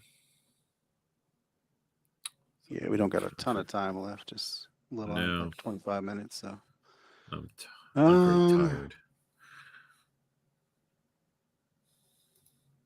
Have you seen any? Well, no, that's too off topic. Let's see what I can think of. I mean, now that my gaming computer is up, I'm actually listening to like streams and podcasts again. But it's mostly been a son, since I don't want it to be too intense. too heavy. Something I don't have to actually It think does bring about. entertainment. Yeah. Well, mostly, yeah, because he's been getting a lot of trolling from his competitors on Twitch, Really. Asmongold, and so on. That is one I will never understand. His fan base. Just how do you watch someone live in garbage and not even spew Well, opinions? there's It's two just kind. like, I guess there's two kinds of people you watch. You watch someone who's better than you and you're aspirational, or Yeah. someone or mirror. oh, And that whole like lonely white men in their 20s who are essentially neats. Asmongold is like them, but except he makes money, but he doesn't do anything with it. absolutely does not. Oh, the Solar Punk Cities, Our Last Hope, looks interesting. It is 18 minutes, so we kind of have to breeze through it, but I won't. I promise not to interrupt. let's take a look. There's a What's genre everything of sci-fi that gives us a glimpse into the future that's totally different. In fact, the polar opposite of the dystopia that we see A in basic cyberpunk. video, so I don't have this much And to it's say. called solar punk. It's idyllic, it's sustainable, it's communal, and it's a yogurt ad. In fact, unlike cyberpunk, there's not a whole lot of examples of good solar punk in mass media, and the best visual examples seem to be kind of missing the point. When we analyzed solar punk from an architectural and urban planning point of view, we found out just how many parallels there were to our reality. So, solar punk, could this be our future? A portion of this video is sponsored by HP and Intel. That's not great. HP and Intel? Okay. This video is probably one of the best depictions of solar punk. It's a future where we merge future technology with eco-centric values, and we thrive in harmony with nature. But the more we learned about the movement, we realized the existence of this video is actually the antithesis of solar punk. The punk in both solar punk and cyberpunk refers to rebellion. Cyberpunk is against an oppressive techno-dystopia, and solar punk is against consumerism and capitalism, which is leading to the destruction of the planet. The solar is both literal and metaphorical. Literally, it represents solar and other renewable energies, and metaphorically, it's talking about this beacon of light in a dark cyberpunk world run by corporate interests. So an ad using these beautiful solar punk aesthetics and using this utopian vision to convince people to buy their products seems very anti-solar punk. And unlike cyberpunk, which is a huge part of pop culture, the real solar punk seems to only exist in cli-fi novels or in a really small niche section of the internet. There are films and video games out there that fit the solar punk aesthetic, but they don't quite fit the true definition of solar punk when it comes to the social or cultural aspects. Socially, it emphasizes unity, a shared responsibility. Until we have a harmony video between game both where like nature a mechanic allows you to organize NPCs into a political movement, to change the, or maybe that is the gameplay, Yeah. like there's no game like that. There's no political organizing simulator. That's really true. Mostly because developers have to like program, can design what they know. And political organizers were organizing, so we're not making So we're not games. doing But the game until someone stops being an organizer or a political activist and just becomes a game designer, or like, I made a game. And some of them do, but they're these like super indie, like, you know, $1, like they're really minimalist. Yeah. And they're usually some kind of just metaphorical critique where you're just sort of clicking things and like Building up your garden. yeah, something like that. Meeting Well, neighbors. one game is like a sort of a puzzle game where you're purifying an environment using like things that you put down, and Sure. and but it's really simple and it's not social. There's no social aspect. You don't do that with people. Right. In fact, even Blockhood, which I thought was like some kind of solar punk kind of game, was actually like, it had this through line story of corrupting the environment for the sake of like actually having all the goods of a modern society. And you're turning this bucolic kind of square into this industrial, maybe not wasteland, but something that is built up. Interesting. All right. Let us keep moving, though. And fellow humans. And the combination of these words kind of immediately make you think of a cult. And why is that? Skull! Maybe it's Hollywood, who's done a really good job of glamorizing this idea of the sexy, rugged rebel with a six-pack on a motorbike navigating this dark dystopian world. I mean, there's nothing really sexy about Ryan Gosling in a farmer's market. Okay, that's still pretty hot. Let's look at Wakanda from Black Panther. It's probably one of the not a good few use of iconic AI. solar punk visions. No, definitely not. Not an ethical use of AI. From Hollywood. It's the most technologically advanced country in the world, but instead of a city like this, it's surrounded by sweeping valleys and mountains. Technically, Wakanda doesn't qualify as solar punk because it's a matriarchal society, and it's not really culturally diverse, but there is a beautiful integration of technology into the city's fabric. And at the same time, the entire society is grounded in traditions that's passed down for generations. But I think the most solar punk elements of Wakanda actually came from the location of the Golden City, and this abrupt transition between the city and the surrounding landscape. If you look at any North American city, the periphery is surrounded by highways and suburbs. Something like 52% of Americans live in suburbs. Suburbs emerged partly because cities were polluted and dangerous and weren't really nice to live in. So in the 50s and 60s, as soon as we had this sudden boom in car ownership, people realized, hey, I could live in bigger houses. Which is totally organic and not at all forced. Right. By legislation. Government policy whatsoever. For less money, if I just moved out of the city. But studies show that suburban dwellers emit up to 4 times the amount of emission than people living in urban areas. Because you're dependent on cars, there's longer commutes, and you're sharing less and less resources. And the creation of a new suburb often consumes natural habitats and agricultural lands. Suburbs also lead to segregated neighborhoods with very little cultural or social diversity, which can contribute to a bigger socioeconomic divide. Rather than trying to address the problems in the city, we simply moved our population to the outskirts. And to this day, in many parts of North America, suburbs keep growing. It's ironic because the idea of a tight-knit community living in open space with greenery, there is a lot of parallels to solar punk ideals. In fact, both the design of suburbs and solar punk were inspired by this. No, I was just wondering about that. I have not seen that. She showed this clip twice now of coming up on this little hamlet with sod roofs. Yeah. I'm not sure. There's a lot of TV I'm not watching, so.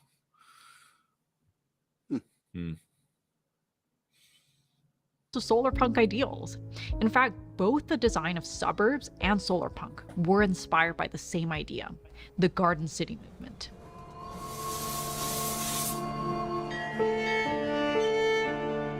If you want to talk about real polluted and dirty cities, we have to look at London, England during the late 19th century. Industrialization completely transformed London into one Just of an the most aside, my slummy, architectural education, like I went through all of this material and I did too as a read urban some planning books. student. Yeah, Yeah. yeah. So just for anyone watching, we're both very well educated on the subject, and this is also someone with an architecture background, the channel. So Nice. it makes sense that she talks the way I would talk if I was giving this presentation or Yeah. using I the never really sources. put together the Garden City with solar being an inspiration for solar punk, but I guess in certain sense I can see that now. Well, the Garden City is inspiration for suburbia. Yeah, right. But like seeing the connection between that and what some of these solar punk visions are. Yeah. Well, I mean, it comes down to like people, you had visionaries who were like, well, the idea isn't to get people out of the city, it's to improve what the city is. Mm. And then this just the start, since, there's not an imaginary of like less polluting industry. And really, at the same time, we haven't made less polluting industry. We just space it all out. Yeah. And that's sort of what the Garden Cities was about, is spacing everything out so that you're not getting all the pollution all at once.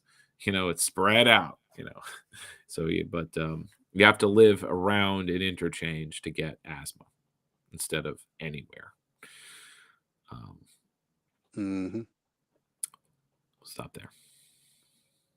Disgusting, unhealthy places to live in. Sanitation was virtually non-existent, and the factories, they just dumped everything into the river, which is also where they got their drinking water. Because the Industrial Revolution was completely unprecedented, and cities just weren't equipped to handle the kind of influx of people in factories. This is when Ebenezer Howard, an urban planner from London, came up with this utopian concept for cities living in nature and called them Garden Cities of Tomorrow, a group of slumless, smokeless cities. Each city or community would have a central district. Oh, I appreciate the idea of wanting to merge the circle with a grid, but the idea that you're on a curve, like an endlessly curving road, just seems like a nightmare. Well, nightmare for going fast. I think the point is you're not going to go very I know fast. you're going slow, but like, I don't know. But as far as building rail on it, yes. Yeah, rail, Yeah. making curved rail sucks.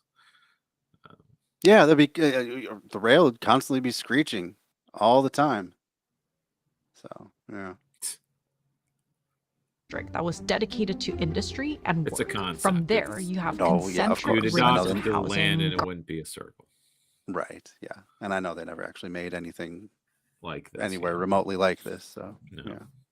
gardens, agriculture, leisure space, and civic institutions. These circles were just supposed to be diagrammatic, but I think what's interesting is that these circular green belts were a boundary, and you could limit the growth of the population by design. And when you limit growth, you can also control the density, the cost, and the quality of life. He even suggested rough sizes.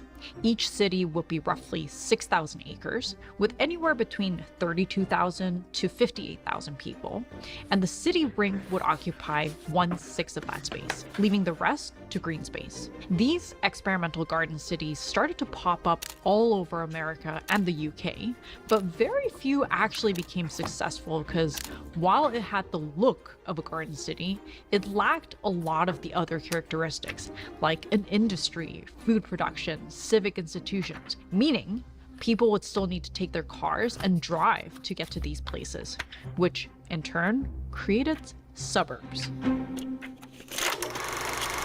But before we continue, a message from our sponsor, HP and Intel. I'm always on the go, so the ideal laptop for me is Yeah. Yeah, I'd read. 1040. Check the link in the description. But maybe we need to look outside of North America. This is Almere in Flevoland, Netherlands, which was also inspired by the Garden City movement, and according to an article in Blue Labyrinth, could be considered the very first real-world solarpunk city. Almere is only possible thanks to modern engineering. They literally brought a submerged piece of land back from the sea. The whole reason behind creating Almere is to prevent the growing population of Amsterdam and the Randstad area from expanding into the designated green areas. And like the Garden City diagram, it's a number of semi-separate nuclei, each with its own neighborhoods, facilities, and identity, connected through a shared infrastructure and a city center. Different neighborhoods have distinct identities, from colorful regenbook boards to the diverse Homruskwartier with over 1,000 self-built homes. The districts are separated by water and parks and woodlands or agricultural land where they produce food. And apparently Almere has over 100% more green space per inhabitant than any other Dutch city of a similar size. It's the newest city in the Netherlands, and yet it's considered the most successful new town. It's only a few decades old, but it's become Netherlands' 8th most populated city. In a lot of ways, Almere sounds like the perfect implementation of Garden City and solarpunk ideals. But when you look closely, you start to notice behind the sustainable facade, it's just new also urbanism. subject to the same economic realities as any other city. Because to build a successful city, for it to scale from a village to a city of thousands of people, you need capital. Capital for infrastructure, for governments, for administration. The locally grown food might not be enough to sustain this larger population, so maybe you have to transport food from other places. With a bigger population, there's probably going to be more waste and pollution, even if it's designed with sustainable principles, which, again, requires more money to manage. So most cities are designed and made possible within this capitalistic framework. Zoning regulations and even the layout of a city grid allows us to expand more efficiently compared to a more I mean, the organic, primitivists can argue mixed-use that the city itself is a product of capitalism, and that post-capitalist world or economy will not be dependent on having these cores at all. Now, of course, what is this? Then what is a city? Right? Is a network of communities a city with farms in between them? Not really. But similar how going post-industrial means the reason. I mean, there are functional reasons to have a lot of jobs together. Especially, but in a service economy, jobs do not need to be close together, right? That's what's made suburbia you can have office parks and stuff like that.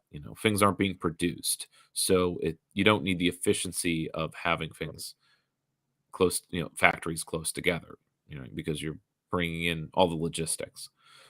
But then on the other end of it, I suppose there's all these logistics for offices and service economy, and it's a lot of it waste because it's just trucks. But that's not factored into. It's factored into GDP growth. It's not factored into how inefficient it is on infrastructure budgets or whatever. Anyway, I grabbed a book from the 70s from my shelf, The Compact City, which is sort of like an evolution of the Garden City approach, but it's sort of like a dense. That's not it. That's a conventional city. But it's basically a circular city that's really, really dense. So it's actually not that it's putting space between. It's actually compacting a city, so it's so dense that it can just have you free up all the other space, all the hinterlands and surrounding stuff.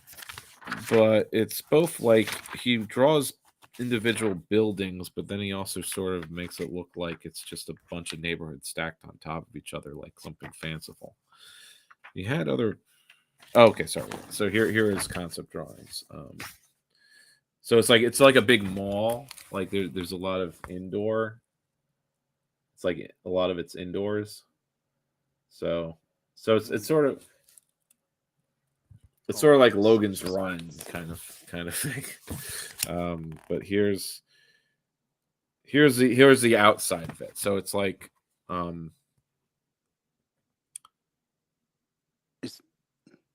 Okay. So is there's it still under a road and dome? stuff, Is that though. the idea? Yeah, that's the top. That's the roof of it. Oh, okay. Although I think he drew another concept where there's an airport on top. Let's see. Where he had more pictures. Strange.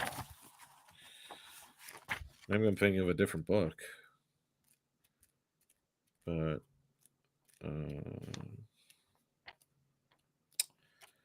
I don't know. But this is my father was like a planning student in 73, so these were the kind of books he was getting. It's a Buckminster Fuller approach. Oh, am I alone? No. I just put you up on the big screen so that people could Oh. Whoops, I guess you were alone. Somehow you got disconnected. Sorry about that, folks. You'll probably reconnect soon, but we'll play the video. Layout, which is harder to plan, and it's just hard to please everyone. The scale is usually way beyond human scale, because in order to maximize profit, you need to maximize the size of your building, often at the expense of green spaces or community spaces. Many public spaces are actually privatized, which can limit access to certain people. Even actual public spaces, like Times Square, can be taken over by private interests very quickly through marketing. Even things like transportation networks are designed to support areas with high economic activity or potential for growth. And of course, the thing that drives every... There he is. Got dropped a second time. Yeah, I don't know what's happening. I found the other pictures I wanted. Oh, sure. Let me put you up on the big screen then. Yeah, so this asshole planner still assumes that like it's a compact city that's still going to be like car dependent and use like primarily cars. God, that's just such but there are walk and bike paths that go between everything. So here's so think of it like stacked neighborhoods with large courtyard spaces.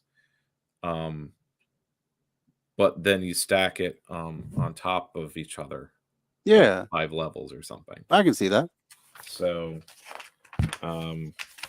here's like, again, it's like indoors, but also like kind of giving an open space vibe. Sure. But I'm not sure how it's lit. Why indoors though? What was the idea to grow food year round? What was the He's not depicting that, but I forget if he describes that would be the case. Here's the other kind of like the housing. So again, like there's a ceiling to it, but it's like a atrium. Again, this is before you had like mass buildings of like this kind of atriums and like corporate plazas and stuff. Sure. So there was still sort of a vision that these weren't dehumanizing spaces that like just create liminal hellscapes on the human psyche. But you gotta try it out. Yeah. So I think those are the only pictures that. Oh no, wait. These are the other ones. So again, roadway and it's indoors, so it's like where's the? He does write about like how to deal with like air circulation and stuff. Sure. And, seems a little bit like I guess it's not completely enclosed, I think is the point. And, I see. And this I liked the drawing of the older sister, like the Brady Bunch. Sort of. It is something like the Brady Bunch. It is interesting. It's a bit mall like, I would say, like an indoor shopping mall, but not so single use. Oh wait, here is transit cars. So he did have transit car thinking. Okay. Is that right? Yeah, that's right. I think. No, there we go. Okay. There you go. Take notes, Elon Musk. Yeah, right. Above Future rail. of Hyperloop. And okay, and this is here's the like the center atrium. So that's how many Okay. floors he's imagining.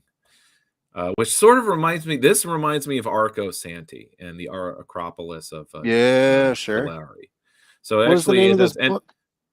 Real quick. Compact City, written by Compact a City. Santi and Danzig. Let's see if it. So George Danzig and Thomas Saty. That's Saaty. A plan for a livable urban environment. Copyright 1973. Cool. Same year as Soil and Green. I don't know. Ominous. I hate to say it, but it is that time Time again. to go.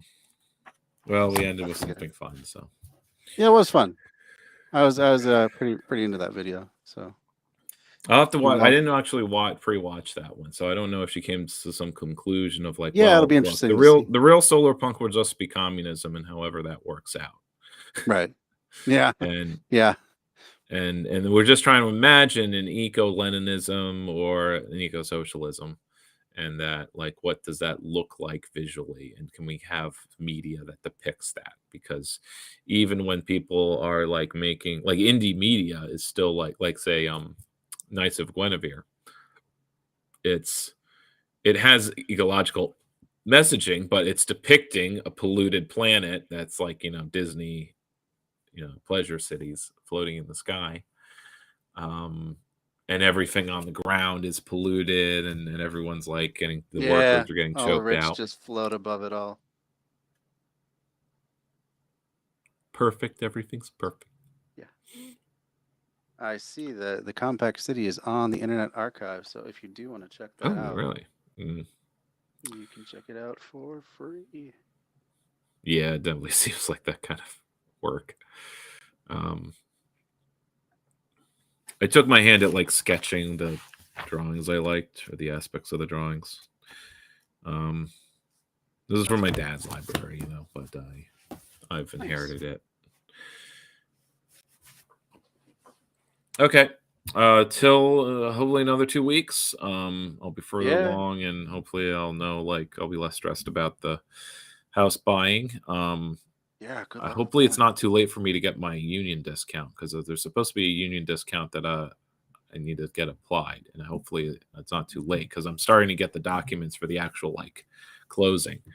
And but I wasn't told when. Like, I think I was asking what step would I apply this credit, and I wasn't getting a good answer. It's also because the time between steps was months and not weeks.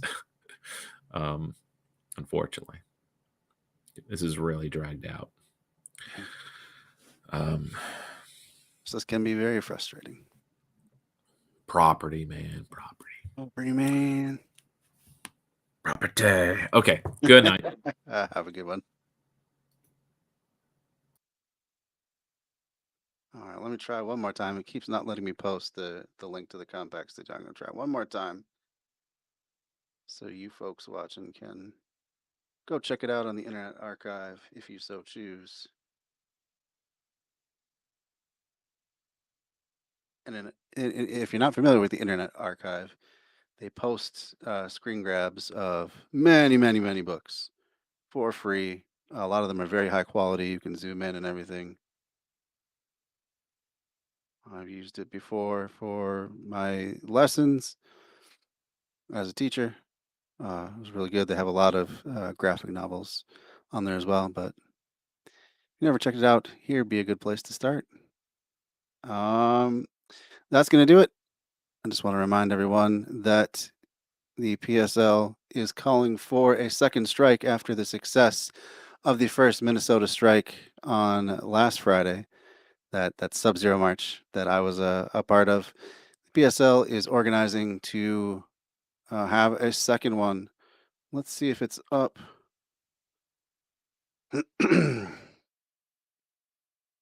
On their website. Doesn't look like it's on the main one,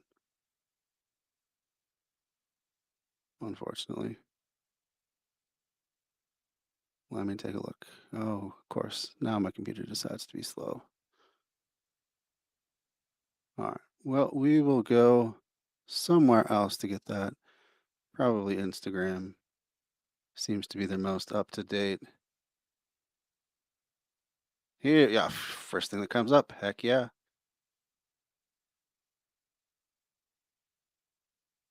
Let me just share that tab real quick. Bring it back on screen.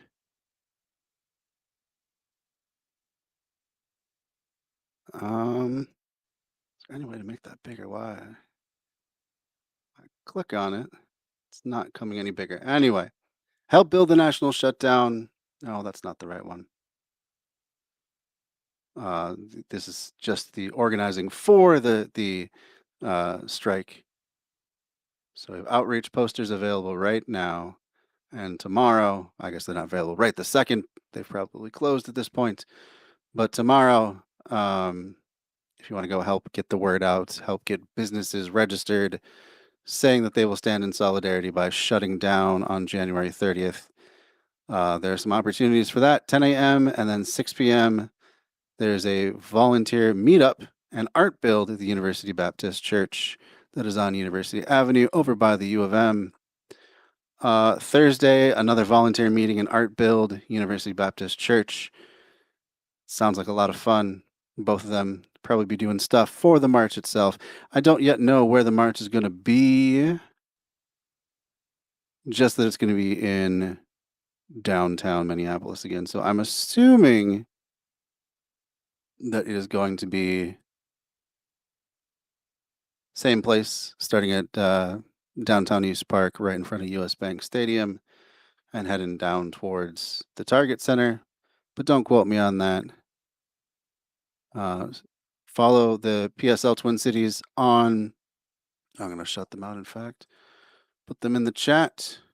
PSL Twin Cities on Instagram is the best place to find out what's going on with the PSL in the Twin Cities. They had a Facebook page. I don't know if it got zucked or they just stopped posting to it and took it down or whatever, but it appears to be no more, unfortunately. So Instagram is, hey, that's funny that the auto message join the PSL came up right before that. So that is a good place if you want to donate and actually get involved, become a party member. That's where you go, is that pslweb.org/join, and then to follow the activities, to get involved as a volunteer, follow them on Instagram. That's your best bet. Let's see if we can find anything else. For what's coming up. Bye bye Bovino. That's funny.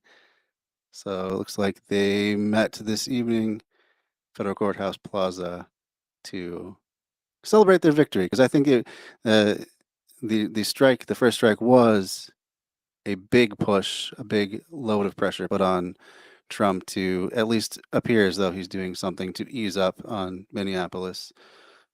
I'm still not even sure how many ICE and border patrol are actually leaving the city. I know that Bovino is gone already. I don't know how many people have left with him or are going to leave. It's all kind of vague and murky. So I think that's probably by design, so they can give the pretense. It's like a faint retreat, like a pretend retreat. Here was from the march itself. I saw that speaker. She was quite good. Saw that guy too, as well as the meeting most recently. PSL, they've found some really charismatic leaders to be their mouthpieces. So really pleased to see that, and just how tightly they're running things. I've been quite impressed, and they're doing all kinds of stuff. They had actually an online, that was a national one, national PSL, I believe, online Zoom event. I don't even know. I can't recall now what the topic was, but it sounded cool when I remember that much, at least. Abolish ICE, more abolish ICE stuff. Yeah, ICE and CBP got to go, not just Bovino. And man, that Hoven guy that they're putting in his place, Mr. Mushmouth, I don't think that's going to go any better than Bovino did. Span the general strike. Statement from the family of Alex Preddy. So cool stuff. Anyway, let's see. Do a quick plug for my merch. Help out the stream if you can. Bread Theory Shop, fourthwall.com. I'll put that link right in the chat as well. If you care to support the stream, that does really help out. You can also subscribe wherever you're watching. That helps. But yeah, probably the thing that helps most is just telling someone that you think might be interested in this sort of thing. Get more people in here as regulars. Get a buzz going. But we all got all kinds of merch in the merch store. Hats, hoodies, stickers, mugs, tumblers, stickers, crop tops, bucket hats, knit caps, you name it. We got it. And a portion of those goes to help me. All right, that's enough shameless self-promotion for one night. I thank everyone who joined tonight. Thanks to everyone also who is watching after the fact. I appreciate you all. Please, please like, share, do what you can to interact with the stream, help other people find this out. Because I enjoy doing this, and I would like even more to have more people enjoying it as well and learning something from it. That's the idea. Next time I'm on is going to be Sunday, doing more of the SJ Witcher series, streaming that Witcher 3, trying to make Geralt as moral and ethical, as close to a socialist as possible as he goes through an inherently cruel and hierarchical world. So seeing if one man can make a difference, you know. But really it's mostly just for fun and hanging out, doing something lighter. Though I do tend to rant about politics while I'm doing it, so just be prepared for that. All right, I think that's enough for me. Have a good one, and I will see you all hopefully Sunday.